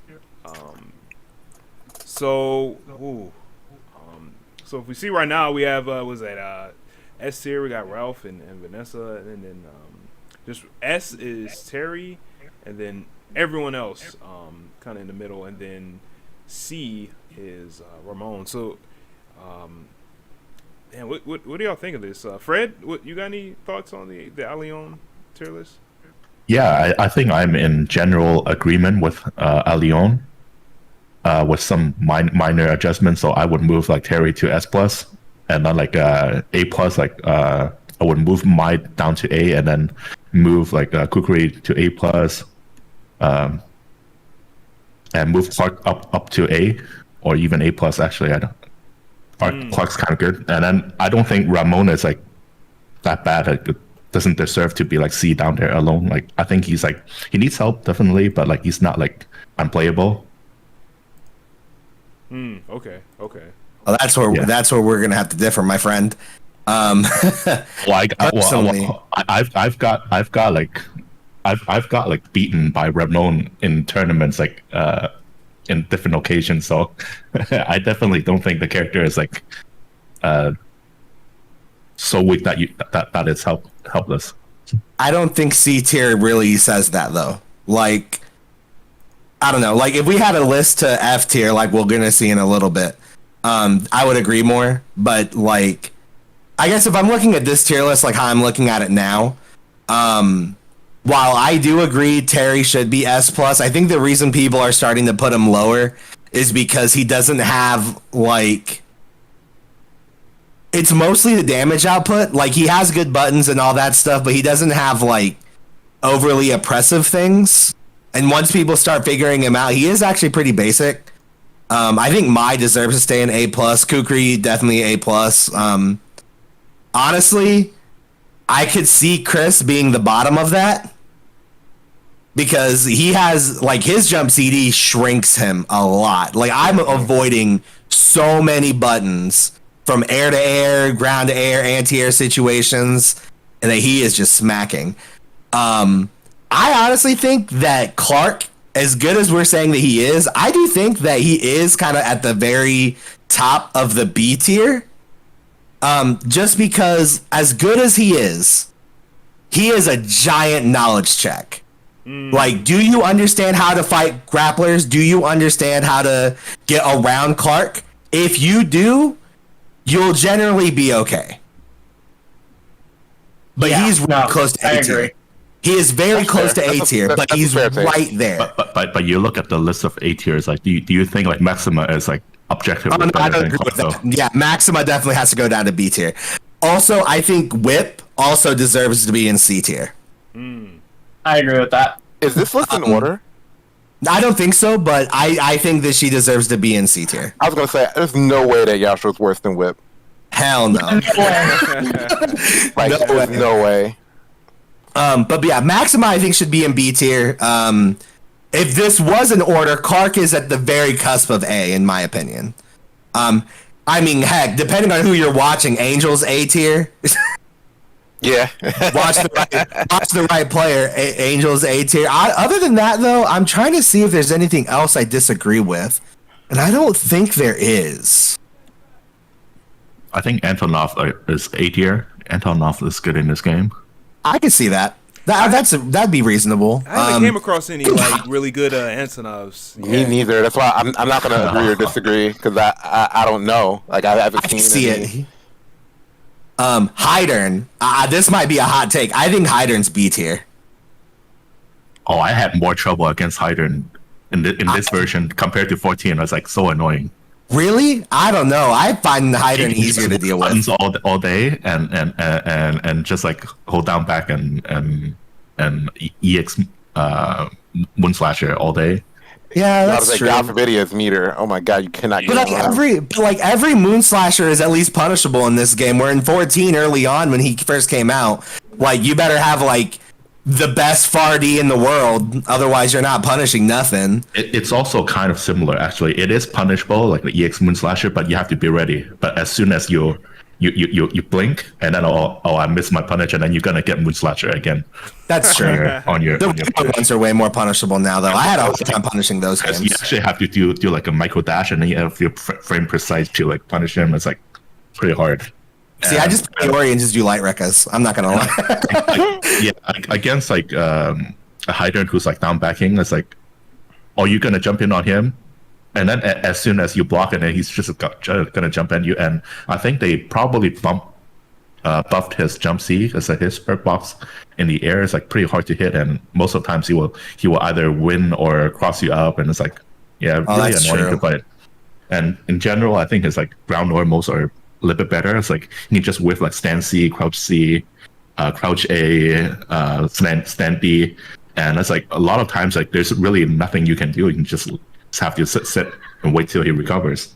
I think that's an online thing, though, more than anything. Because I have a training partner of mine who plays them offline, and don't get me wrong, like, he's not like top tier player or anything, but like, whenever he does whiff those buttons, I have less of a problem dealing with that offline than online.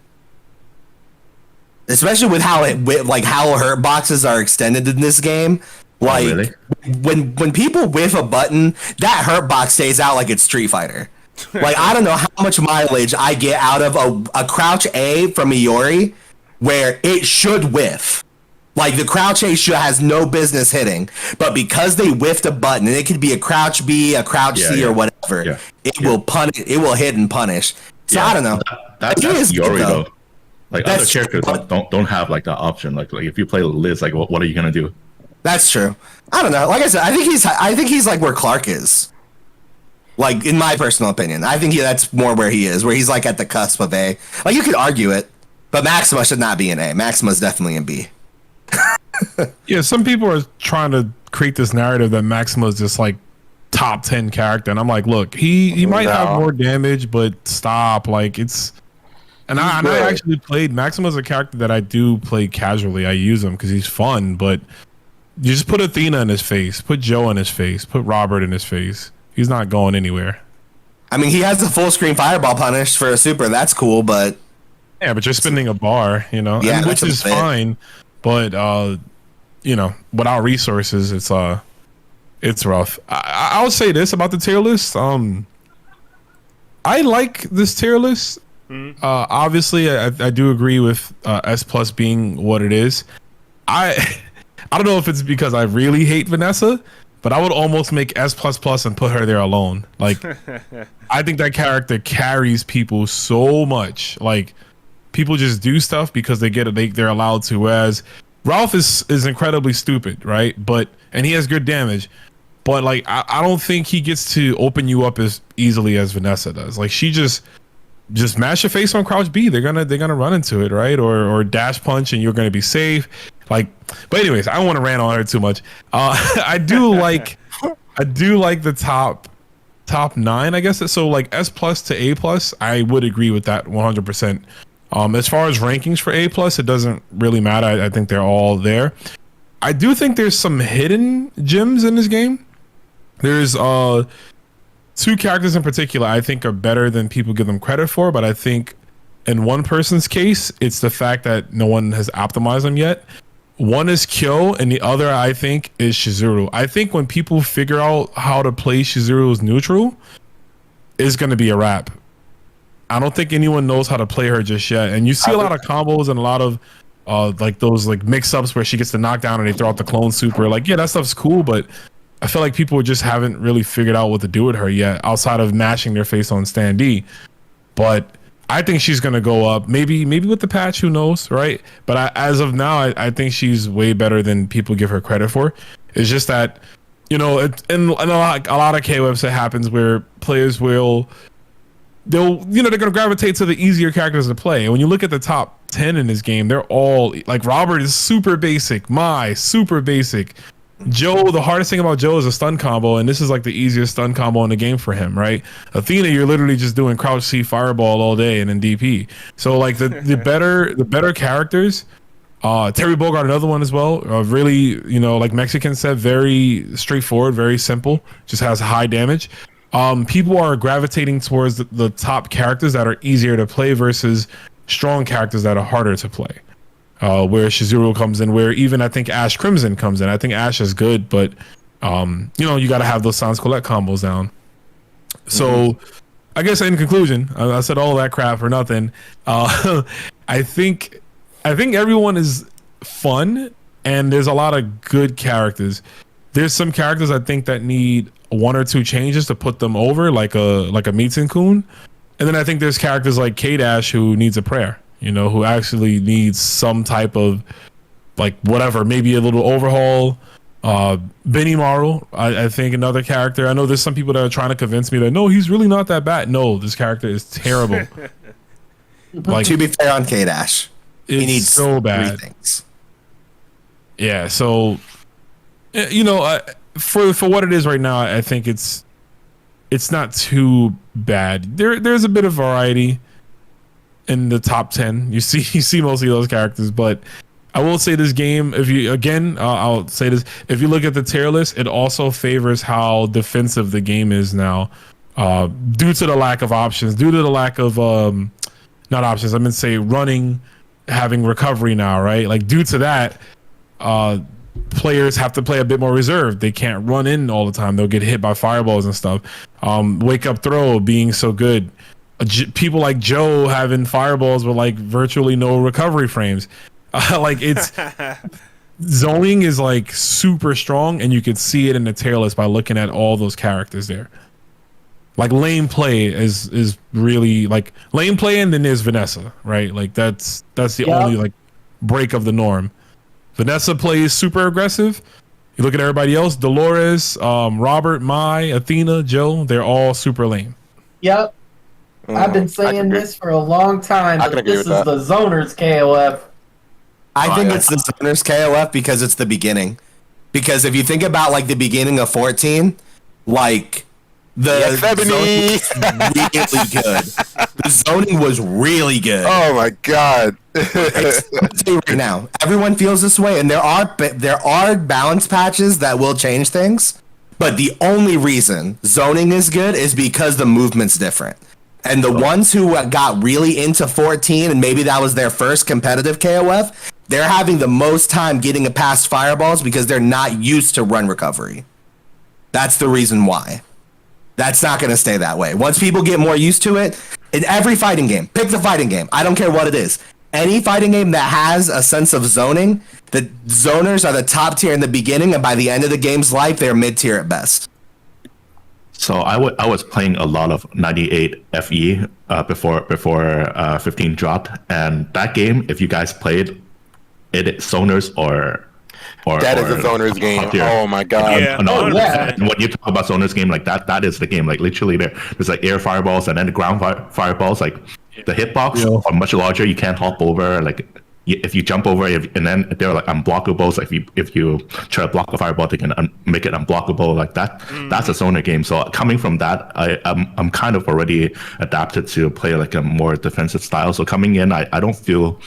I feel like zoning is strong, but then again, I think like if you play like 13, like we can argue that like zoning is weak in that game. Like, but now I think it's like kind of balanced. Like you can hop over fireballs if you know how to like hop with a button, and they made like rolls a little bit weaker, but like you just need to pick like a better spot. Like there are definitely tools now to beat like fireball spams. Like there are you can do like shadow strike in between. If people do like crouch C into fireball, and some characters with a long shadow strike, you can just blow them up and get like a full conversion afterwards. So I think it's not like too much of a zoner's game. I think it's like balance right now. You know, you were talking about Shadow Strike. I missed the question actually about that I forgot to ask. And then we'll get to the next tier list. So, is anyone here getting used to Shadow Strike at all? Oh, I love it. Or anyone I'm has using it a little any, more. Shadow Strike strategies for people that don't trust it that much? Because like for me, I'm getting a little used to it, but I'm still kind of like, You have, yeah, it's probably one of the better. It's the best anti-air a lot of characters are gonna have. Also, when you use it, you got like it's. I know it's a gamble, but at the moment, the one thing I've noticed is that a lot of people haven't really figured out how to punish Shadow Strikes yet, because you can punish them, but it's a little tricky. Like it's not just like, oh, I blocked this and I just press button and confirm off that. Like no, it's you got like. Some characters have to like micro walk before they can get a punish on it, depending on it. Because Shadow Strikes are like glorified CDs, right? So it's like some characters whose CDs are naturally good, like Luong or even Terry. It's like, yeah, they could just round start Shadow Strike, and you have to hold that. You either have to avoid it or you have to block it or get hit. Like there's no way you're going aggro if they open with that, you know. So it's one of those things where it's like if a character has a really good Shadow Strike, you have to respect it, because Vanessa's is really good.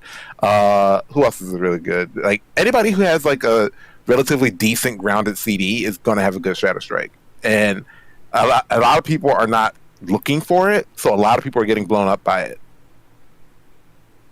okay, yeah. Mexican said use it as an anti-air. Yeah, that's pretty good, especially against like super jumps. And regular jumps and whatnot, you know, if someone's just using just a really, really sloppy just jump in, you know, just shatter it pretty much.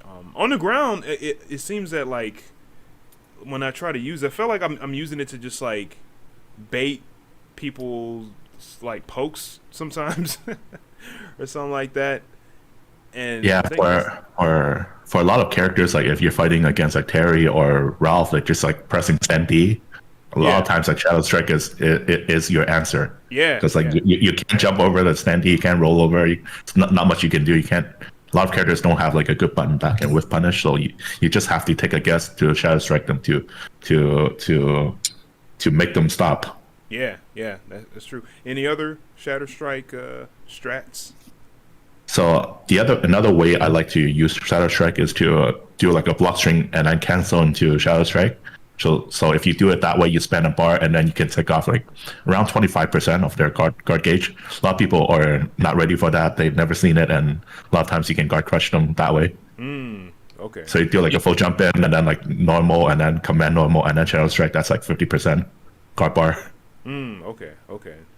That's I need to do that more. Yeah, I was gonna say that. Yeah, I forgot who it was that dropped the video showing that. Like, I think it was Ameto. He dropped that video. Yeah, Amito. Amito. Yeah, Amito. He dropped that video about like Shadow Strike doing like 25%. I was like, whoa, that's big. You know, that's something that it adds another function to it, right? It adds an offensive layer to it. One way that I use it, not as often, I might throw it out maybe like once. Like if we play a set of like 2 out of 3, I might throw it out one time just to throw you off because I know it's gonna work. But I've been catching people with like trying to wake up throw, and I just like Shadow Strike them. Like I'll knock them down, and then on their wake up, I'll like Shadow Strike, catch them doing like wake up throw, and then it blows up whatever they do, and then depending on who I am, I get a full combo. Oh wow, okay. I never thought of that. Yeah. It only works if you like shimmy them though. If you're next to them, they can still throw you. Yeah, you have to be right out of like. I mean, I always try to be right out that range to not get thrown, because wake up throw is so good. I mean, you have to lab wake up, like anti wake up throw setups, right? So I always try to stay out that like range right there, so I don't get thrown. It's just so good. But I look into Shadow Strike as an option. It's like, boom, I get to keep my momentum. I get a combo off of this, and then whatever. Does anybody know if the CD, because obviously there are some CDs where you're airborne, like my CD, Chris's CD, and a few others. Does that also apply with the Shadow Strike though? I have to test that. I'm not 100% sure. Because that actually could be while character specific, that would actually be a good way where you don't even have to test, you don't even have to worry about it. Because I know for me blowing up throws, I remember seeing somewhere that like Chris doing stand CD into the command teleport, I think is like neutral. So on people's wake ups, I will just say, all right, you want to go ahead and do throw the entire time? No problem. And I'll just do stand CD and just do it from the jump and just command teleport. But with the idea of using Shadow Strike, that would work like even with the throw.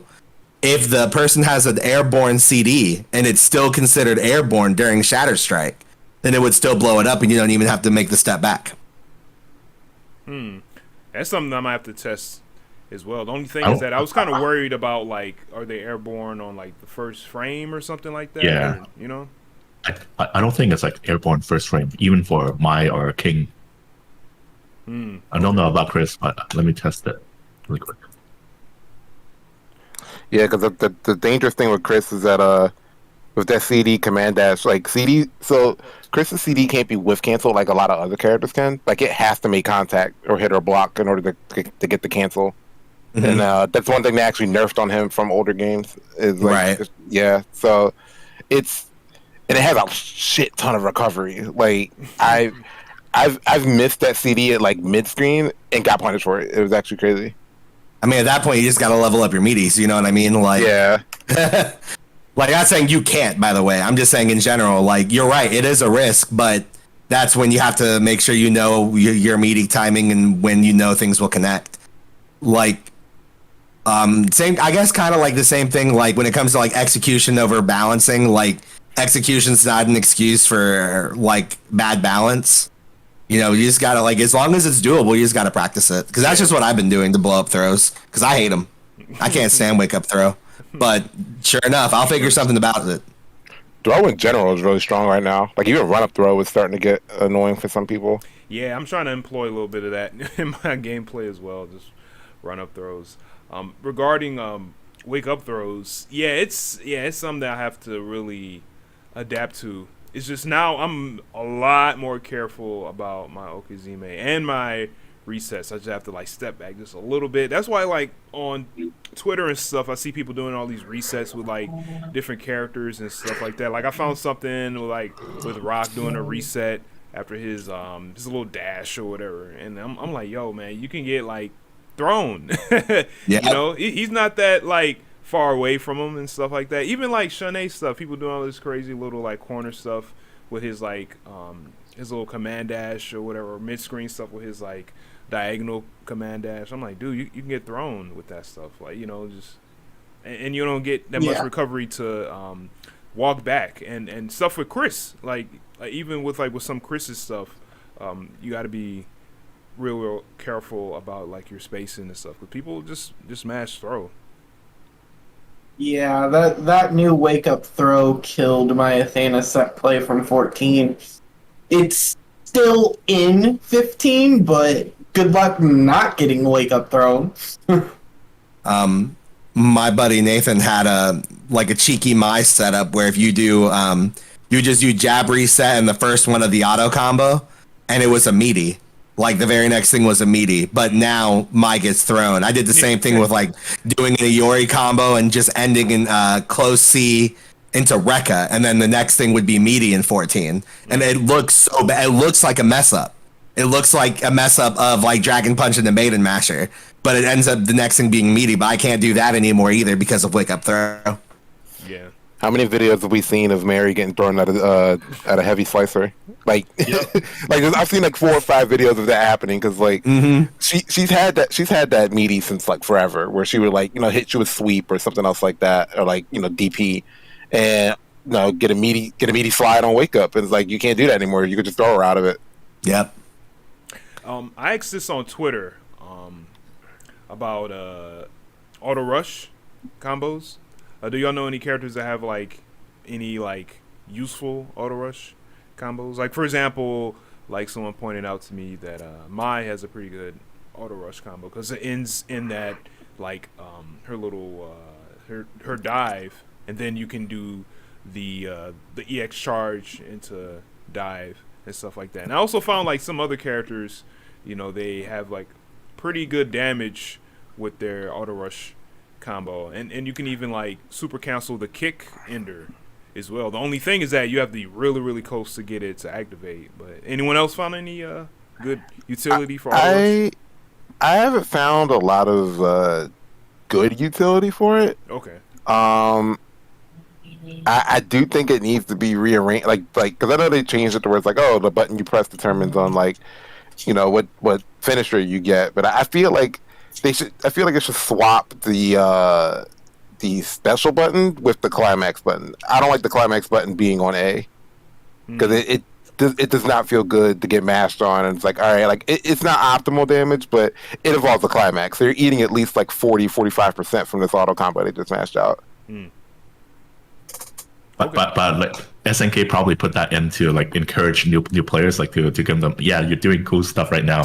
Yeah. Just matching A. I think that's probably the logic. Speaking of that, like I've been testing Janae and in training mode, and I found out that it might be a bug right here, because like usually auto combos you just mash A, right? But with Janae you can just do A and then B B B B, and you still can get the auto combo come out. What? Oh. Yeah. Oh. Yeah, A B B B, and then you can get the auto combo. Oh, I think that might be something with like her air down kick, like because it's not an auto combo, but it's like a little like air combo thing she has. No, it's the same animation with like just pressing A. Oh, really? Okay. Same auto combo sequence. Have you like recorded it on video and posted it up? No, I haven't recorded it, but like I found it out like a few hours ago. Okay, yeah, if it's a bug, maybe SNK might do something about it. Yeah, because I was just trying to do a stand A and in a stand B pressure and see if it works, and then just gave me an auto combo. I was like, whoa, wow. All right, but let's get into the next tier list, which is the Nemo tier list. Oh boy! I didn't even know Nemo made a tier list. Let's go. Check this shit out, Rome. Have you checked it out? It's in a chat. This is the funniest thing I've seen in a while. All right, it's in there. Yeah, I'll let you have the first word on it, Rome. After you.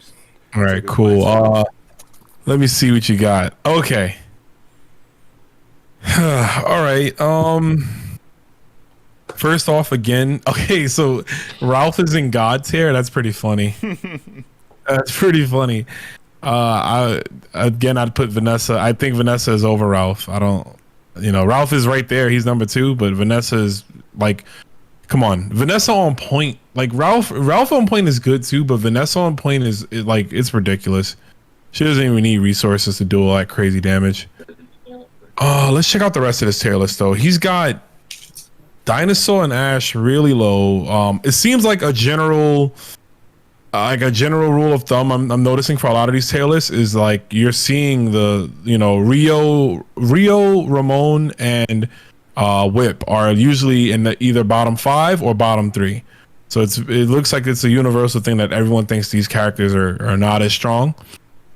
I agree with Shune and Benny. Well, Benny mostly being down there. I really do not believe in this character. As we speak, someone is texting me on Twitter now saying, "Hey, he's really not that bad." And I'm like, "No," because they're watching Meta Abe play, and Meta Abe's good. I'm like, Meta Abe's a great player using a bad character. Like he's making the character look decent.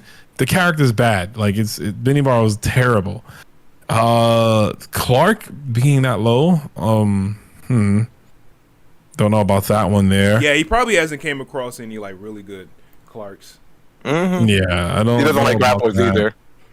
But the top 10, I'm looking at the top 10 from God to A. That's 5, and then the next 5 ending on Kukri. Those are the same characters we saw in the last tier list. It might be different placings, but this is your definitive top 10 right here.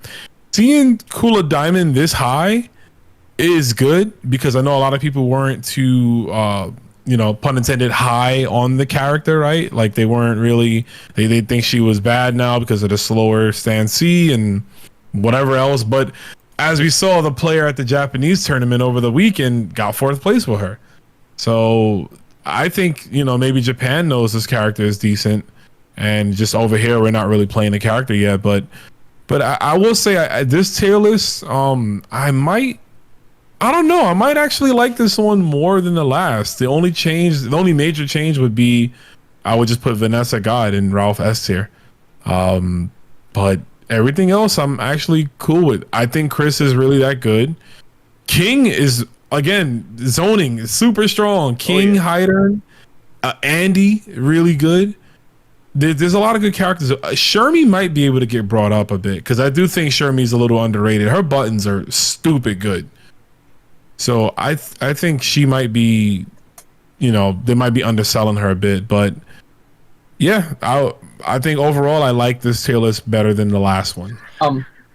To just throw in the monkey's paw, a little thing about this tier list is anyone in D tier or lower is hopeless. Yeah, that's what he said. You probably got to hit translate on it, but yeah, that's basically what he said. Anyone D tier he thinks Clark is hopeless? Yep.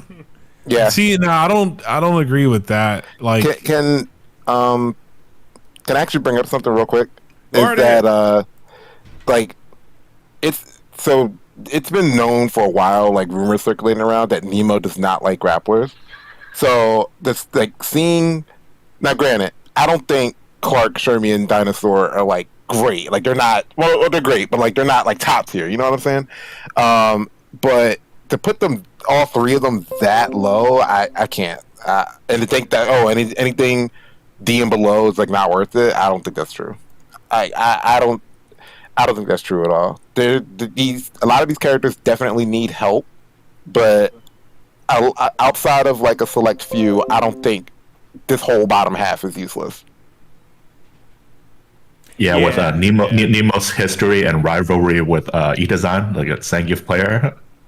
He does not like grapplers at all. Yeah, he's never gonna acknowledge that grapplers are good. So even though he loses the grapplers like on a regular basis, he's not gonna acknowledge it. So it's a character archetype bias, right? Okay. Mm-hmm. Yeah, exactly. Okay. Not only that, if you also look at this bottom list of characters, right? You're gonna seriously tell me that Ash is bottom 10? No way. Like I agree with like if this is an order, I agree with bottom 3. Rio is suspect, but at least Ramon Whip, they got problems. Yeah. But you can definitely tell he never played Decimo or any good Angel. You can clearly tell he never played a good Luong. You can clearly tell, like, those characters, you can't tell me that those characters are E tier. Like, I don't know about that, man. I think Iori, at least, if he's gonna be in this list, he'd at least be C tier.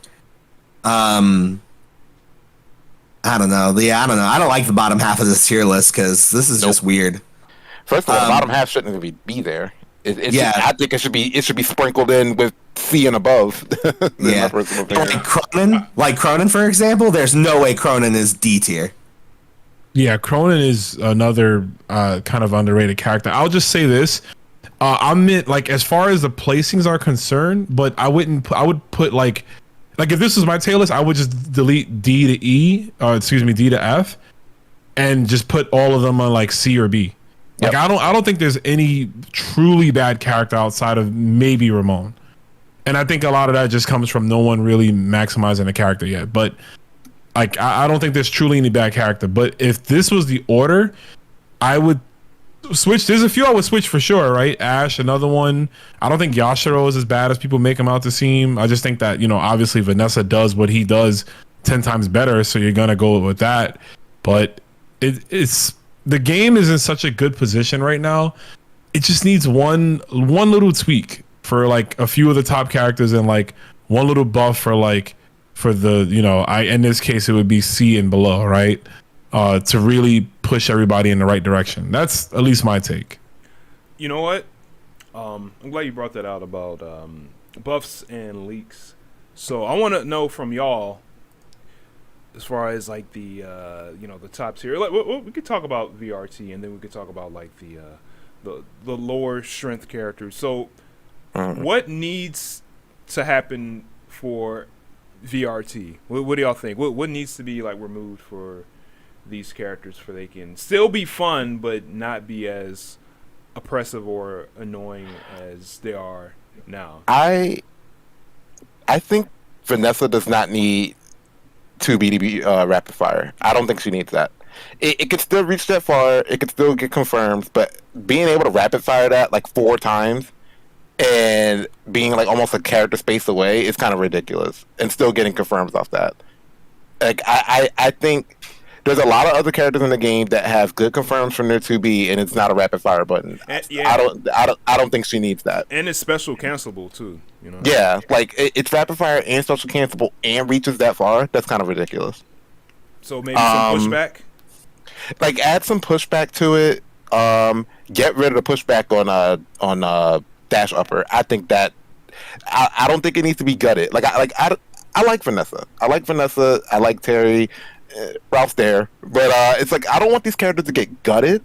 I just want them to get rid of some of the horse shit because it's just it doesn't. They're make going sense. to though. They're gonna get gutted. They're gonna get gutted, and I don't. It's a shame because I genuinely like playing Terry. Like I've always subbed Terry in literally every KOF. So like he's a character I do enjoy playing, but it's a shame that like he's on my B team and I might end up dropping him if they end up gutting him. Damn. But it's like. Ralph's 5D does not need to reach that far. It should not be checking me at round start, especially when it's disjointed, just like as far as C is. And it's like, why does he need 2 disjointed buttons and both of them hit hoppers? That doesn't make any sense. Yeah. Like actually, I got a screenshot that someone took of like how far his 5D actually hits. Let me see if I can find it because I posted it recently. But it's just like absolutely ridiculous how far that button can actually reach. How do you feel about about Far C being like special cancelable? Is it? I forgot if it is or not. Because I remember I got hit round start, Far C into climax. Here it is. So I'm gonna put this in the chat, but if you look closely at this photo, like his boot is not even touching Chris. He's getting hit by that. Like that button should not reach that far. Ooh. Like he can keep it, like the button can still work. It can still be his like mid-screen check or whatever. But dial back the hurtbox. I mean, not the hurtbox. Dial back the hitbox on it. Put a hitbox on his leg. It doesn't even have to reach all the way out like the hitbox does. But like, at least open up some situations where people can trade with it. What about the speed? Do you think it's too fast, or should it? I don't think it's too fast. Like Okay. it's the range. It's the range and like how wide it can hit. Okay. Because it's basically an alternate 5C, but it's more horizontal than vertical. And I think that's a big problem. And it's still vertical. It still reaches kind of high up. Like I said, it hits people who hop, and it's like, all right, I can't hop over the button. I can't because the button it's negative. It's a negative button, but it's not punishable because it pushes you so far out. Like you have to preemptively shatter strike or like preemptively avoid it, assuming he's going to do it, and then deal with it. You can't even slide under it, right? Nope. That's a shame. You can slide under with like Vanessa.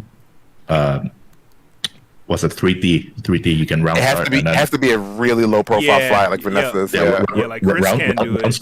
If round start, but Ralph mashes standy, you can just like 3D under. Yeah, Vanessa can do it, but Chizuru can't slide under it. Chris can't slide under it.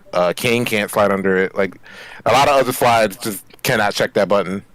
Damn.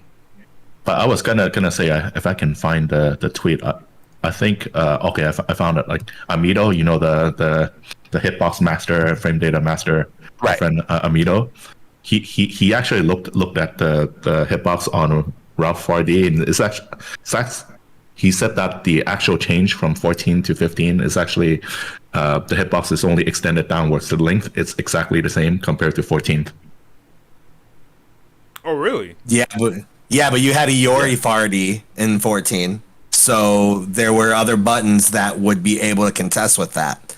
That was the difference.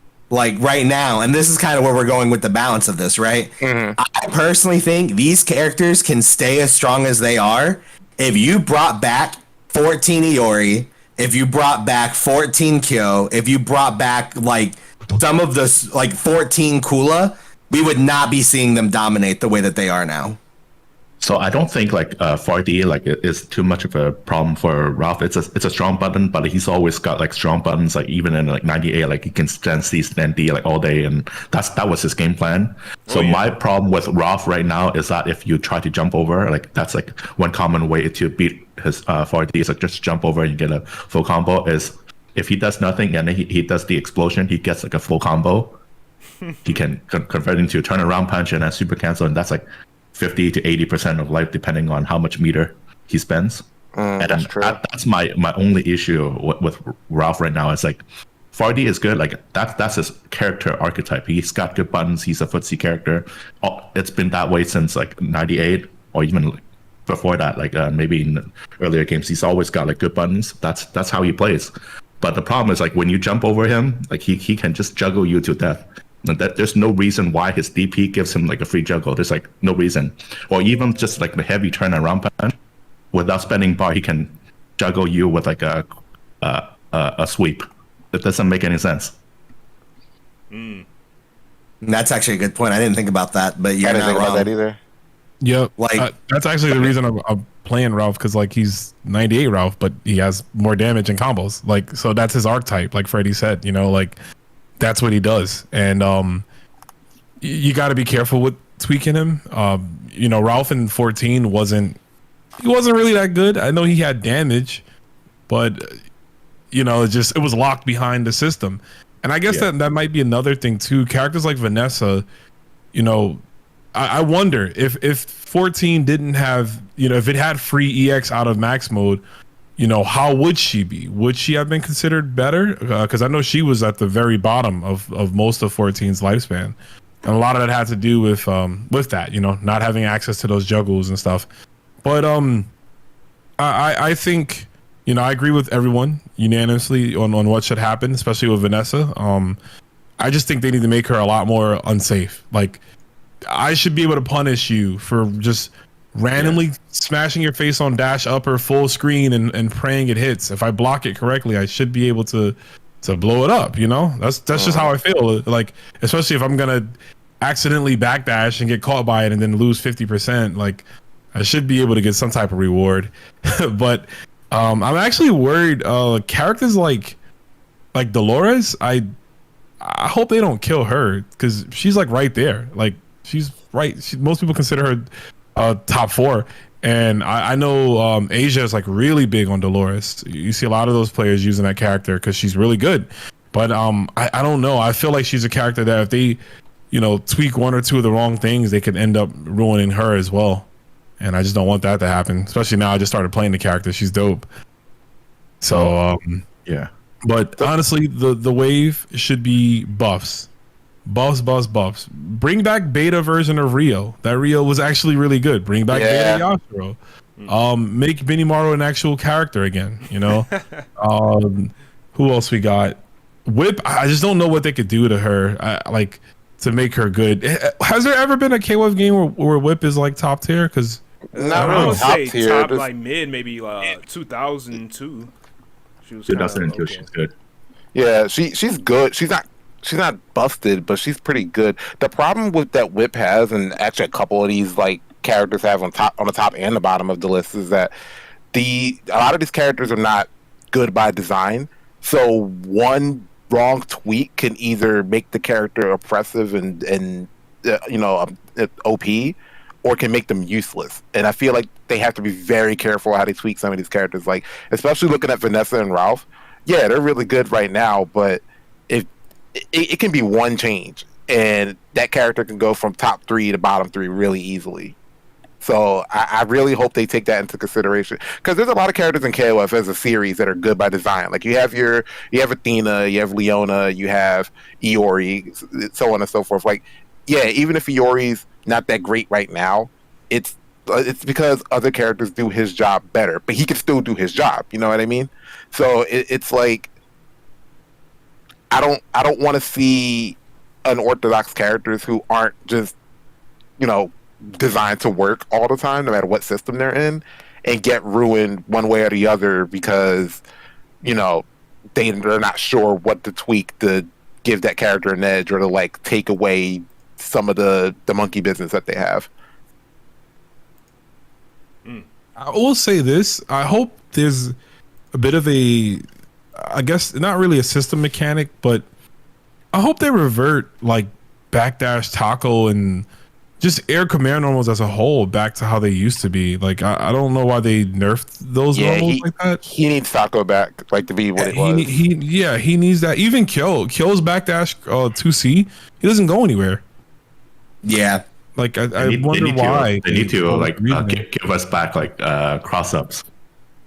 Right. The thing Yeah. the thing is, cross ups are there, but they're not on the characters you expect them to be that solid with. Like Angel and Shermie's cross ups work just fine. Same for Mary, JB, Elizabeth, Jump B, characters like that. Like the cross ups are there, but the characters who are like typically notorious with them got them gutted for some reason, and I don't know why. It's like, okay, you gave these other characters the kind of cross ups that, you know, characters like Iori always had, but then you took Iori's away. Like, why would you do that? Benimaru doesn't really have a good cross up anymore. No, he Jump like kick is still good. Jump like kick is good. Spoiler alert, Desmond, he doesn't have a good anything. No, he can still cross up pretty good with jump kick. B. Yeah. But he could always, even in 14, you could use jump B to cross up, but jump D was just such a stronger button. Yeah, but now you just have to pick your button. Yeah. He needs damage buffs because since all his moves are multi-hitting, they scale. Like if you try to combo off his EX command throw, it's doing like a drop of damage. Yeah, I mean, command throws tend to they do damage scaling anyway. But the fact that he has look at characters like the grapplers, like they can like combo out of the command throws, and even though it's scaling harsher, it's like big hit into big hit into big hit, not like a bunch of little hits. So that's why like they do more damage overall than Iori does. Okay.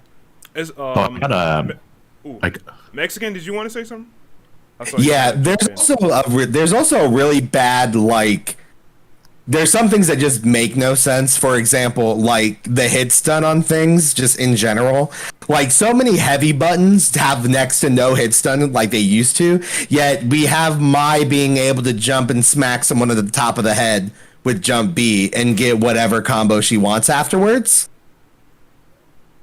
Yeah. No, you're absolutely right. Yep.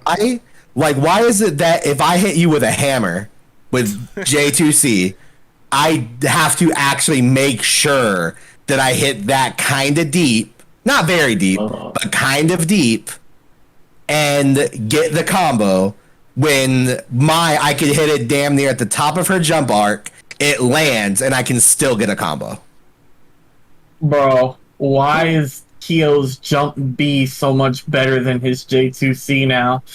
Tell me that. It Might as well hurts. use that.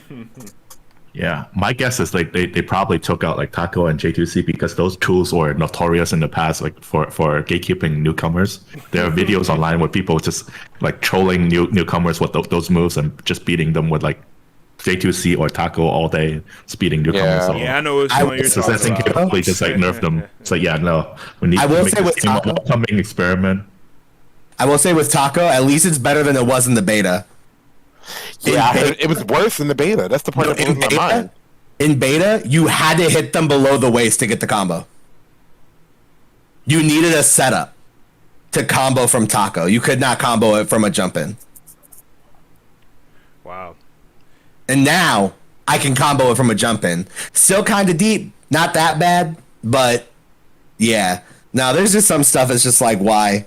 Especially when other characters get it. I feel like that's really, like, in terms of the balance, that's kind of where it all stems from. Like, why is it that these characters can't do this when these top tier characters can? I guess is kind of the big thing, and it's just like, how about you just give them back to the other characters, and then we'll just have a bunch of strong characters in the game, and no one will ever dislike that. Well, hopefully Yeah, in May that we can, probably get something kind of substantial. What was you gonna say, DZ?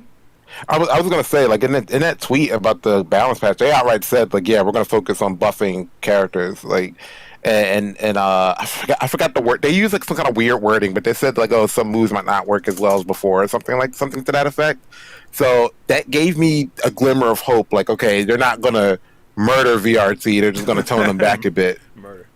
Like, I hope they don't, but history is not leaning towards them being that gracious, but I'm hoping that they just dial back VRT just a little bit and then just buff everyone else. And then, like, even if the top tier shifts, which it's going to, let's be real here, at least every character is going to be serviceable. And it's like, you don't have a lot of situations like, well, why would I play X when Y does that job so much better? Like, just let everybody do that job. Right. All right, well said. Yeah, we'll see what happens in May. Do y'all think like it's like kind of a long wait for a balance update, or do y'all think this is like a good time? I'm actually scared because depending on when in May it comes out, we have Combo Breaker that month. Oh, that's right. Yeah. So we're gonna get a balance. Like, there's like, okay, yeah, they threw us the mix up and the characters came out in the middle of the month, but there is a good possibility that we're literally playing with like a 1 or 2 week old patch for Combo Breaker. Yep. They're gonna have to put it out at like the beginning of the month. That's the only way they're gonna give us ample time to adjust to it. Yeah. Or Combo Breaker will just be wild, which I'm down for either way. Yeah, but that does sound it is fun. still scary though. Like, it is still scary. You never know. There might be a weird bug or something, man. There's that too. Yeah, Gotta that's have another another chance to find the bugs. You got to keep in mind, there's a lot of people waiting for that Southtown team, and it's like, depending You on when already they come, know. right? And but like depending on when they come out that month, they might not be legal for Combo Breaker, because I think what most tournaments do is that if DLC characters drop like 2 weeks or less before the tournament, they're not legal at the tournament. Oh, really? Oh, shit. Most tournaments I know follow the 2 week rule. Grace period. Yep. Yeah, so it's know like that. if they drop too late in the month, they're not going to be legal, and I think that's going to kind of suck, because a lot of people are waiting to play Geese and Yamazaki and and Billy. Like, they're popular characters, so I feel like Damn. That's kind of a kick in the face, to wait that long for these characters before, and then like right before probably the biggest tournament of the year outside of Evo, these characters are just not going to be legal for it. Damn. Man, y'all bring up some good points, man. Holy shit. Yeah. Hopefully KK is listening. Yeah, if we get that patch with the DLC a little too late, yeah, that might be the case. In my honest opinion, I think the balance patch should be like at the very end of April, just to make sure that like we're good for May. Okay. Damn. I don't know. I feel like having like a big tournament like week one after the big patch, that could be exciting. That can draw in a lot of viewers. Everyone would be watching, like see like what people can do with like after a new patch. Yeah, that's the upside too. People gonna be looking for all the I tech. If they roll it out like afterwards, like we're just gonna be seeing like VRT and Dolores, Elizabeth everywhere, like top 5 everywhere. Like That's it's true. good for spectating, but for characters, I'm like, nah. Those characters probably won't be legal if they're that close. Damn. The patch we can't do anything about because most systems update automatically. But yeah, characters is gonna suck if they can't be played. It's also I think like with the next two months or maybe 6 weeks or so, like I think it will be interesting to see how the meta develop as well, like as people like learn to use like more Shadow Strike and learn how to like play the matchup against VRT. Think that maybe some things will change, because right now honestly I don't have too much trouble against Vanessa. She's good, but like I have more trouble against Ralph and Terry. Like Vanessa, it's just whatever. Like she is good, but she has weaknesses, and I can exploit them, and I can play the matchup well. I don't have too much trouble against Vanessa, to be honest. Okay. Well, what you have any anti-Vanessa stuff to share, or? Well, like you think about Vanessa, it's like the only way she can open G up is a low. Her overhead combo, she can overhead and then max mode, but that scales a lot. She doesn't do a whole lot of damage, so you just block low and then wait for an open and just block it, and eventually she will have to stop at some point. So a lot of times, like Vanessa will try to stagger you during the command normal, and then try to space out the gap and do a dash upper. So that's a frame trap. So all you have to do is hold back and wait and see an animation whether she's like dashing towards you, and just hold back and press D, and then you throw her out of it. Okay. If they mistimed it, and that's a true block string, so that's not going to hurt you even if you hold back and press D. But you just need to pick a spot and stand up. By the way, other times just low block, and then you're not going to get hit. Also, whenever she does the weave, like not the backdash, but the regular weave. Yeah. If she isn't using EX, she is negative. Oh, really? Okay. Yeah. Every single. Now, don't get me wrong. There is a little bit of a mix-up because she could do like the sway back into forward or whatnot and blow up something. But generally, if she just does the weave, she is negative. So that it's a lot of people just tend to just block a lot and then just get sick of blocking when they probably had like 3 times that they could have gotten out. Comparatively to like just knowing like the frame data, which again, it becomes a knowledge check. How much studying did you do? Have you gone to the lab and actually seen her strings and do anything like that? Yeah, that's one of those things. I would honestly, if I had a choice of keeping Vanessa the exact same or they nerf her to the ground, I would rather her stay the same, because you can do something about it, but I'd rather her at least be good than not be good. Yeah. The only thing I would change Vanessa is just to make dash upper with less pushback, because it's already negative. You can't technically punish her with like Kyo EXDP or Benny EX kick, punish a heavy dash upper. But all the other characters cannot punish right now because there's just so much pushback for no reason. And there's literally no reason that there should be like this much pushback. If they reduce that and everyone can punish, I don't think Vanessa is going to be a problem. Like, she's still going to be a good character. She's going to be fun to play, but like at least you can punish her. Other than that, like once people get used to like shadow striking or knowing her jump in ranges, you can anti her, and then I don't think she's going to be too much of a problem, because like her offense is pretty one-dimensional actually. Yeah. Yeah, that's true. That's true. I also think, like we said before, her freaking 2B just needs to have a little bit more pushback on hit and block. You know, that way you're not pumping out. Yeah, make it so she cannot chain like four lights into a command normal. Make it three. I think that's a good compromise. Yeah. We'll see what happens. I'm very excited to see what they'll kind of do with these characters in May. Whenever in May they'll release it. But yo, Terry though, I think like Terry definitely needs to be adjusted. Yeah, isn't it? Is this his damage, right? His damage is just an issue. Right? No, like safe overhead -1. Oh, really? It's -1. Oh, shit. Unreactable, like EX crash shoot. Come on, man. That's like the cheapest move. And then you either have to hold that or eat the crouch beat into 50%. Okay. Yeah, I think you guys watched the Japanese tournament. I think it was Lagia who got hit by EX crash shoot 8 times in a row. Yeah. Because that's like the cheapest shit. Like you can't react. Like, it's technically impossible. It's like 15 frames or 16 frame startup. You can't react. It's not possible.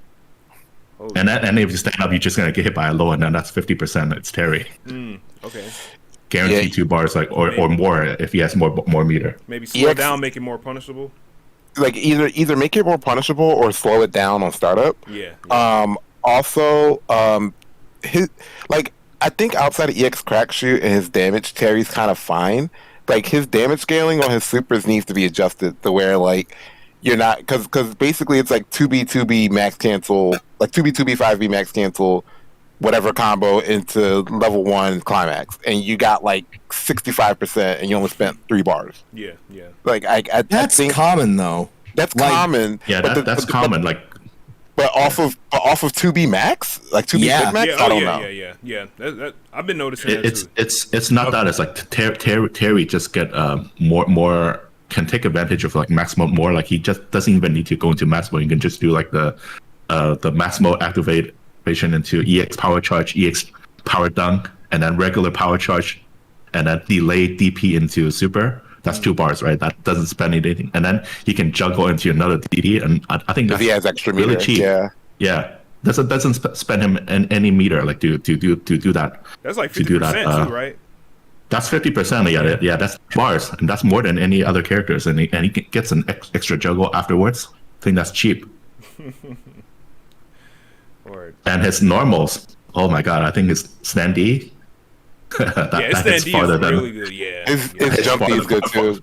Jump CD, his jump CD is more obnoxious than Heinz jump CD in KOF 14. Oh, yep. It's like the same normal almost. Like when you think about it. Yeah, you just do rise up and jump CD on the way up, and then still hit you on the way down. It's like, come on, man. They just use the same data from Heinz jump CD when they just put in the number pad. It's like couldn't put them in the game. They had to put them in somehow. Yeah. Just change the data. But yo, I do have one more question before we wrap up, and we kind of alluded to this a little earlier when we were talking about like new players and stuff like that. I wanted to know from y'all, what's like the typical like questions y'all get from new players, either what y'all see on Twitter, on Discord, maybe one-on-one, but what are some like typical questions y'all usually see, and what are y'all's like usual answers to those? And we could start with Kenshi. Do you usually get a lot of like usual like questions from like new KOF players? Unfortunately, the questions that I get mostly like from newer KOF players, like if we're playing a set, they're so like broad that they're hard to answer. Like they'll be like, what am I doing wrong? And I'll be like, well, you're standing still a lot. You're not moving enough. So how am I supposed to work on my movement? I'm just like, that's a loaded question. Watch what top players are doing. Watch what like better players are doing. Copy them. Even if you don't understand it at first, you will start to understand it as you play more. But generally, like, the questions that I usually answer, like, that I do get asked are more so along the lines of character specific stuff, like what are you doing with this character, and like what's the frame data on this, or not necessarily frame data, but like how do I punish this kind of thing, or how do I take advantage of this type stuff. I'm more of a fan of answering those more specific questions, because those really general ones just they suck. Okay. I can definitely agree with that. Yeah, I so on my streams every Monday I do like analytical streams where I spend a few hours, and we usually watch like tournament footage, right? Like any recent tournament footage, big or small, doesn't matter. And I always encourage people, hey, ask me questions. Ask me anything. If you're new to KOF, new to the stream, ask me anything and I'll do my best to answer. And what I usually tend to get a lot are usually the most is team composition. Yeah. People tell me, hey, I'm my team is Elizabeth, Robert. Who do I play on what position? What's best to, where is it best to play where is it best to play Robert? And I would try to break that down for them, tell them, hey, this character is probably better in this position because with this amount of resources, they have access to this and that combo and that combo, or whatever it is, right? Or Shadow Striker or anything. So that's a question I tend to get a lot. Also, the age old is KOF really, a hard game, to which I tell them, life is hard, but it can get easier if you practice at it, which is everything's easier. Everything becomes, if you're hungry and you practice for it, then that's it. You'll get good at whatever the hobby or whatever it is. So I'd say those two frequently.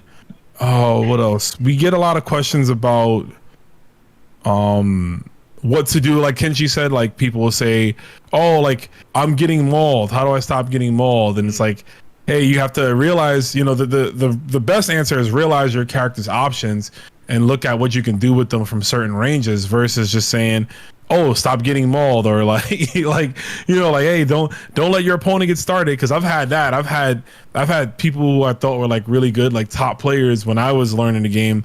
I would ask them stuff like that, like, hey, I'm having issues stopping kill players. They just kind of like run a train on me, and then they're like, the person's like, oh yeah, you to beat kill, you don't let them get started. And I'm like, well, what does that mean?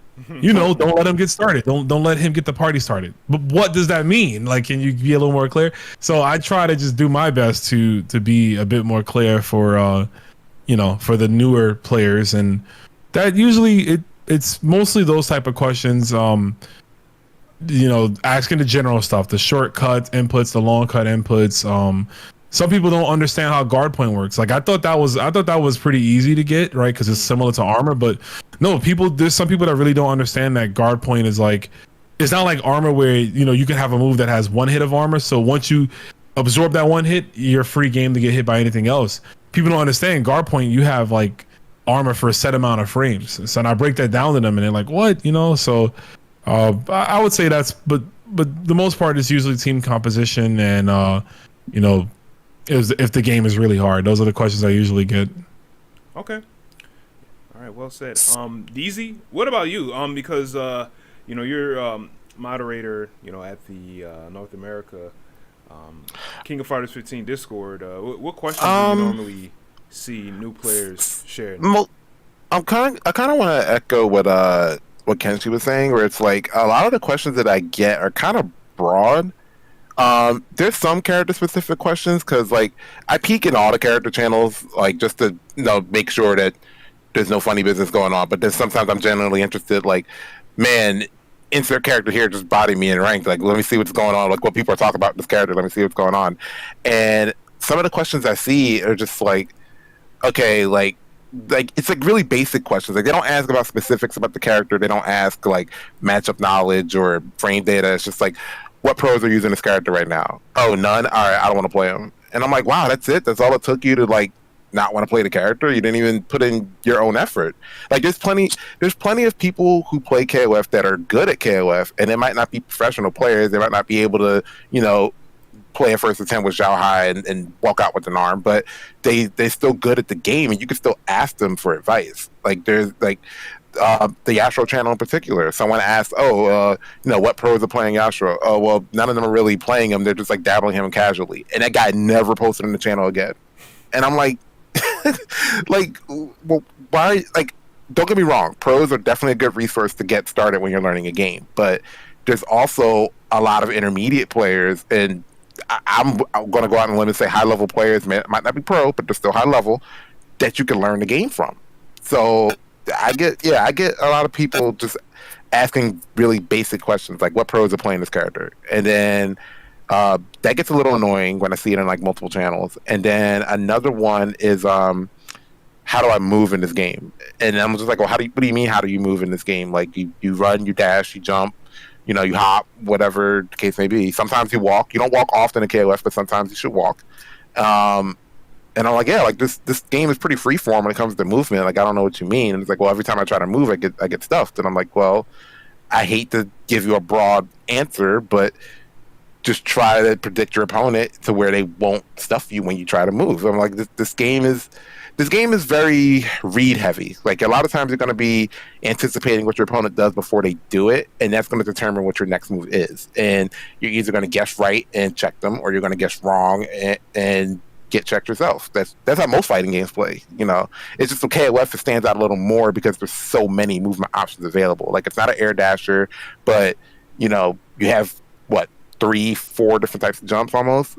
And then that's not including unique things characters might have, like command dashes or moves that advance them forward and things like that. I'm like, there's plenty of ways to move. Like, you got to be more specific than that. Like, there's nothing wrong with asking questions, but you got to be able to. You got to ask a question that will get you, like, it will help you when you get an answer. Because if it's a really broad question, you're either not going to get an answer or you're going to get an answer you don't like. Good point. Mexican? What So I definitely know the pain of the broad answers because I hate giving broad questions because I hate giving the broad answers. However, I do think it is dependent on the person. So like I have a lot of something I've noticed in general. Newer players like the direct answer to whatever their problem is because they want to go from point A to point B. They want to go from losing to something to winning to something. And a lot of times the reason why we can't give that answer is because that's not how fighting games work. And so what it ends up becoming is we have to have this philosophical fighting game discussion. I remember me and Nathan at Winter Showdown 5, we both got done playing Violent Cane. He played first and then I played. And we literally got to a point where I looked at him and I said, listen, man, I can't move forward. What am I not thinking about? What am I not doing? What is going on? Like, every time I try to move forward, I always get hit. Every time I jump, you ATR me and you see it coming. What is it? So his advice was that whenever we say the word make a read, we always have it in this grandiose vision of like, oh, you make the read on the very specific situation, when you could also make a million smaller reads throughout the game rather than the one read that like the wake up uppercut or whatever the case may be. And a lot of times, like, it's a very broad answer, but depending on if the player is actually open-minded, sometimes that answer can actually help. That's helped players in my scene who, like, you get them out of this scenario has one answer mentality into actually, like, broadening their perspective in fighting games. And in KOF, that's more important than almost any other fighting game. Okay. Well said, Mexican. What about you, Lazy Fred? What kind of questions do you usually see? So lately, I've been entering every single online tournament that I can find every day. So a lot of times, like newcomers, like new players, they would message me afterwards and saying, "Can you give me any advice?" And depending on who they play, I make offer like different advices. But like one common theme that I've been noticing lately is people play just go straight to your top tiers, even though they're near newer players, they will play Team VRT, and then will ask like, how do I get better? And my advice to them is like, play like a side team just to learn fundamentals, because VRT is good. I know you want to win, but VRT, there are just so many abusable tools that you're actually not learning neutral. You're just abusing the same tools over and over. You're not learning how to move around the screen. You're just like using strong tools to bypass neutral, and that's not good for your game plan development overall, because like they're just like using the tools that are too strong to move around. Okay. It's like, yeah, in the past, like people will always say like Yori is like a good character to learn, and I would say like KOF 14, even though Yori is like no longer like a top tier, like still like perfectly good character to like pick up like KOF fundamentals like fireball and move around, jump the air to air, that kind of thing. Okay. Yeah, I would just chime in real quick on what Freddie's saying. Like, I agree. Like, people are trying to get that, that instant gratification. So that's why everyone's like, oh yeah, I'm just gonna go play Vanessa. And it's like, you do know if SNK just gave her the crazy nerf hammer tomorrow, what would you do? You wouldn't know what else to do, because you're coasting with Vanessa because the character is like carrying you. She plays her own game. You have to kind of learn to fight just her. Right, but you're just doing combos and stuff, like you don't know, and that's what halts progression. When you're just focused on only playing top tiers because they're top tiers, and not necessarily trying to learn, the engine to get good with, to get even better with the top tiers, right? Because you'll have a solid foundation. It's like gym work. If you do a lot of core stuff, right, like calisthenics, push-ups, pull-ups, sit-ups, all those stuff, crunches, right? You do that stuff for years and years. If you stop doing it, you'll still have a bit of a core. You'll still have some strength to you because you did that. That was all you. If you lift weights, you can lift weights for 2 years, right, straight, and then stop lifting weights for another 2 years. You'll lose all that muscle because weights are, it's like, not a cheat, but it's like, you get what I'm trying to say? Like, you're lifting weights versus doing your own exercise, whereas you're playing top tiers because they're top tiers versus learning the engine to improve your skill. Exactly, yeah, that's what I meant. Like the top tiers right now, they are good, but they just have like some tools that they can bypass learning neutral, like Ralph, right, and Terry, they can jump CD and stand D, and that's their neutral, and that's not what KOF is about. Like, once people know your game plan, like the veteran players, they're gonna rip you apart. Like, if you don't know how to like deal with like hops, for example, deal with like people just like running at you. Yeah, so I recommend like players to like pick up like a side team, like play different characters to kind of get a feel of how to move around the screen, how to just like play around like neutral, how to anti-air without like a DP, without like a good anti-air button. How do you deal with like certain pressures, like different characters. Okay. Wow. I'm sitting here trying to think, like, what questions do I usually get on my end? I usually get, okay, where do I find combo lists? And I usually tell people, or just direct people to like videos of like combo tutorials and stuff like that. And I usually try to also link them to the wiki for their character, but at the moment the wiki is work in progress. So there's a chance that the combo page for their specific character may not be filled out. So I usually link them to a video, and plus some people like to see the combo visually and stuff like that, and they may have like annotations of like the notation and stuff like that. Another question I usually see is like team order or even people just like wondering, which character should I pick or something, like, or who's an easy character to learn or something like that. And I usually have trouble answering that question because I'm like, you might just need to just explore and take some time to just like just try these characters out, just for a little bit, like just go at your own pace. Because like questions like that, it kind of makes me feel like they just want to just have their team just like right now and stuff like that, and they don't want to like explore the rest of the cast and stuff like that, and they're not open to like trying out other characters. So yeah, I usually have a little trouble with that question. And then another question I usually get is like, how do I like practice hops? And I usually just tell people is just like, depending on what you're playing on, just be mindful of like how you are pressing, you know, up forward or up back and stuff like that. You know, just like stress test it, like press up forward for like a certain amount of frames. Oh, you see him jump. Okay, and then now like tap it this time and see what happens. And then, you know, try to practice that. You know, have like a little routine and practice mode to just like practice hops back to back until it's like really consistent. And I think I'm trying to think one more question I usually get from new players. I think that's kind of it. It's usually things in that sort of nature. But I have been noticing. Yeah, what you got? One thing I forgot to mention it. Someone actually asked me the other day, how do they identify hops? Like if they're on defense and people are jumping at them. And one thing I pointed out is that a lot of characters in KOF have different animations for their hops versus their jumps. And I tell them to look for those differences in animation. Like when I was playing a set with my one friend, he because he was having trouble with my Shermie, and I told him, I was like, well, if I hop at you, she will not flip while she's in the air, but she flips for all her full jumps.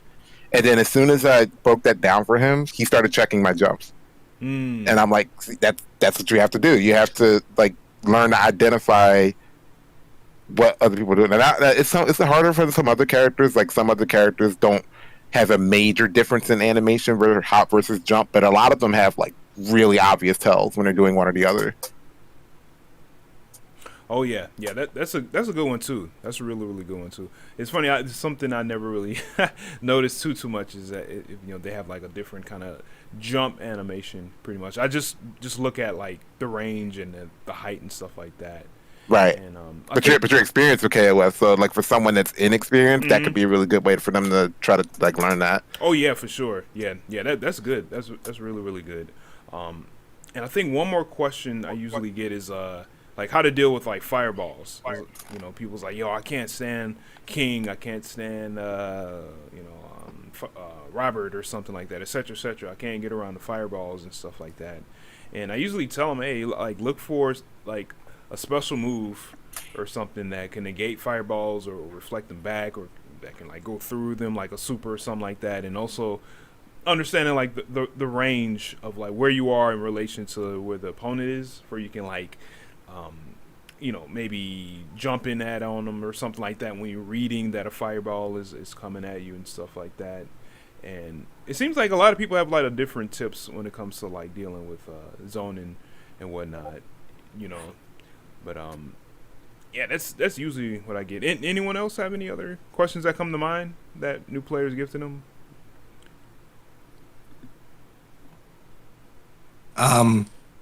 I know, like, sometimes when, like, it's weird, because, like, a lot of the new players, like, for me, is that they're not, like, new fighting game players, they're new KOF players. So, and then, a lot of times, like most of my advice ends up becoming, like, a philosophical debate more than, like, a direct advice, because like, sometimes they'll be like, well, how do you, like, because I'm a very offensive player. I rush down quite often, and that's just what I do. So they ask me, like, well, how does what you do work? And I say, well, one, I'm not scared of you. So because I'm not afraid of you, I will get my way in.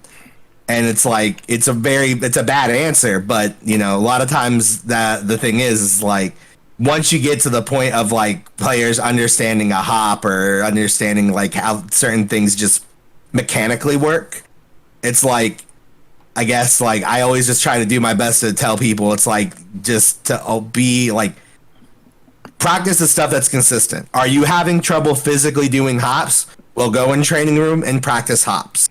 Like making sure that you get them when you want them. Are you having trouble doing a combo? Go into training room and then just practice the combo. Are you having trouble hit confirming? Crouch, random guard, and then practice hit confirming, and make sure you only do the combo when it in fact hits. Like that stuff's easy because there's a direct answer.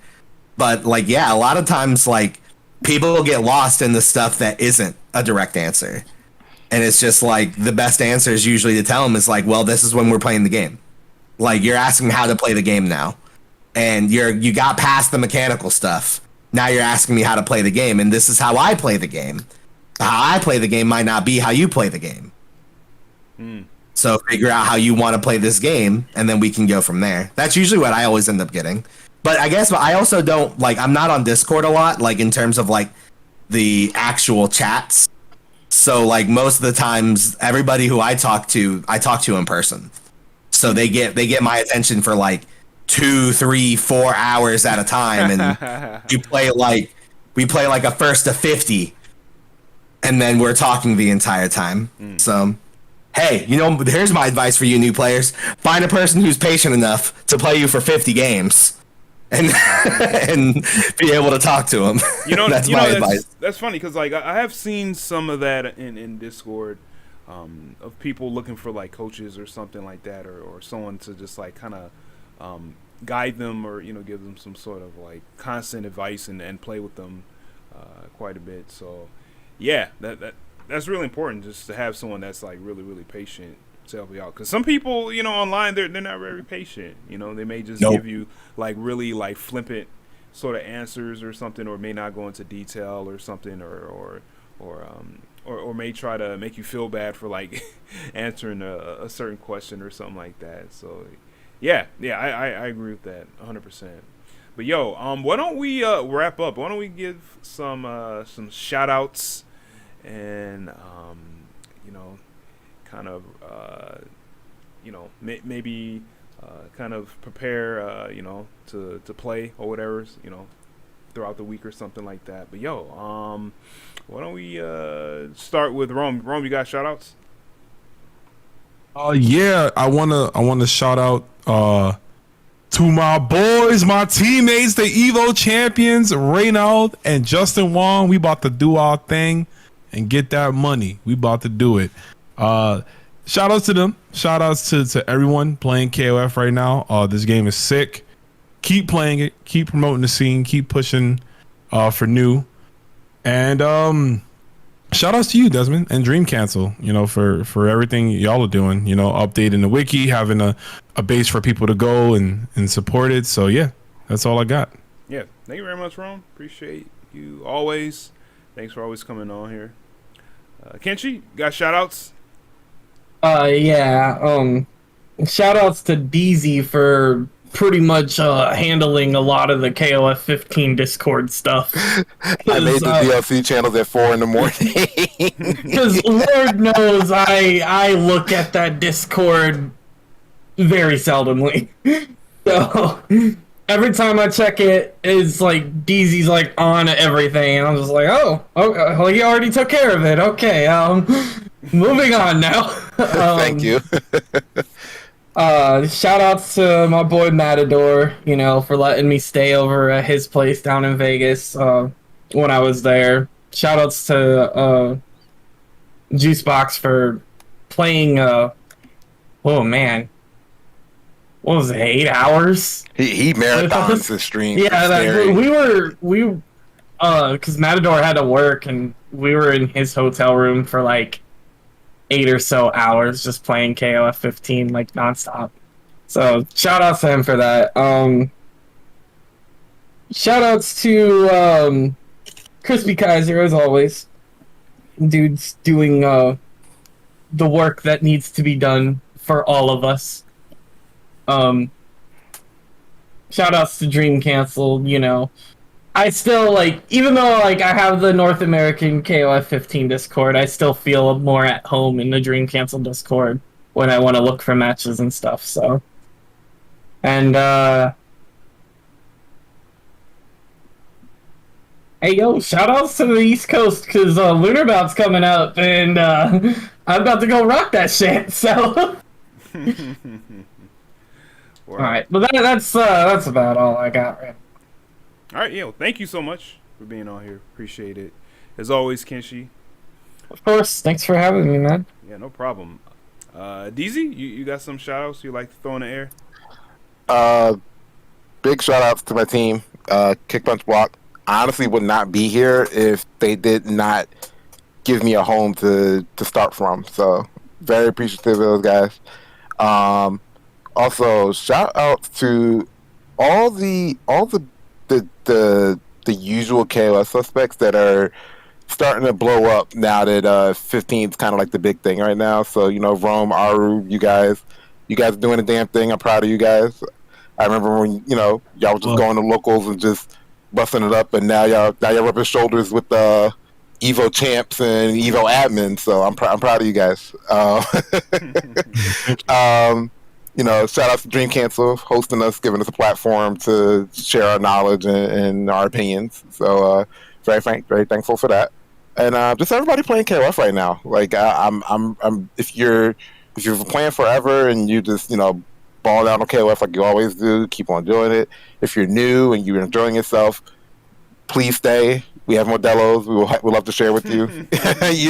just come out to a tournament sometime. But yeah, I'm just happy that KOF is here again, and it looks like it's here to stay this time. All right, cool. All right, thank you so much, DZ. Appreciate it. Mexican shout outs. What you got? Yeah, shout outs to all the homies that I meet up with almost on a weekly basis, either online or in person. Shout outs to moms, because James Jr. is not here again. Oh yeah. So I got to do that for him. And shout outs to also all these tournaments. Like I'm ready to play. I haven't been wanting to play a game for the past 2 years just because of COVID, and now these events are going to be here. I'll be at Lunar Bout. I'll be playing 13 and 15. So I'll want to get games with anybody and everybody who's there. See everybody obviously at Combo Breaker. Shout outs also to the local places that host us. Shout outs to Level Up Gaming Lounge. Shout outs to Boss Battle Games, where we go to every other Sunday to play games. And shout outs to my Third Strike scene for getting me a PC. I appreciate you guys. If it wasn't for you, I wouldn't be buying a PC for $200. So you guys are great. And yeah, also, I'm not active on Discords, but if you hit me up on Twitter and ask questions, I'll answer everything I can. Yeah, for sure, man. Yeah, you getting a lot of luck on your end, man. People just shower you with gifts, man. I'm very blessed. Yeah, I'm loved. Yeah, you got some good friends. So yeah, man. Mm-hmm. Yeah, thank you so much for being on here, man. Appreciate it. And yeah, thank you as well, man.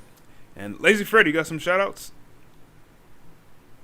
Shout outs to all the TOs who's been hosting tournaments. And as I mentioned before, there are almost like an online tournament every single day. So shout outs to all the TOs who are running brackets, organizing tournaments for us to play every day. And shout outs to all the content makers out there making content, contributing to the wiki, uploading combo videos to YouTube, on Twitter. And just contributing to the discussion in various Discords, Dream Cancel, KOF15 Discord server. Shout outs to just everyone participating. It's a great time for KOF, and I'm excited. Yeah, for sure. And yeah, thank you so much, man. Appreciate it. You know what I'm saying? Always coming on here and for your support and whatnot. Keep it going. Keep those vids going too, man. Those vids are really, really good, Fred. Really, really good. And anyone else, making content, you know what I'm saying? Like of various forms, just keep it going. Don't hold back on it. Even though for some people they may be afraid of creating content. Sometimes you just gotta just do it and then just practice and just get as much feedback as you can. So yeah, shout out to all the KOF content creators, competitive and casual. You know what I'm saying? Of many different kinds and all over the world. Yeah, shout outs to North America, KOF community and all the communities around the world. We're real tight knit with a lot of various communities, pretty much. And yeah, shout outs again to all y'all for coming on here. Really, really, really appreciate it. Really, really appreciate it. We'll try to do another one of these in the next few weeks. Of more of a specific topic for sure. But yeah, thank y'all so much. Really, really appreciate it. And Like I said before, appreciate people that are contributing to the wiki and people that are admins to various servers for KOF and SNK games. You know, thanks for keeping the peace and whatnot. And yeah, that's kind of really it. That's all I can kind of think of at the moment. But yeah, for those that are, you know, in the chat right now, or if you're watching this, you know, for the YouTube playback, you know, just give us a like. Be sure to subscribe, comment. You know, how's your first month of King of Fighters 15? You know what I'm saying? You know, be as honest as you can or as you want. And yeah, that's about it. So yeah, this concludes another installment of the Dream Council podcast. My name is Desmond, administrator of DreamCouncil.com. And until next time, keep playing, keep learning, and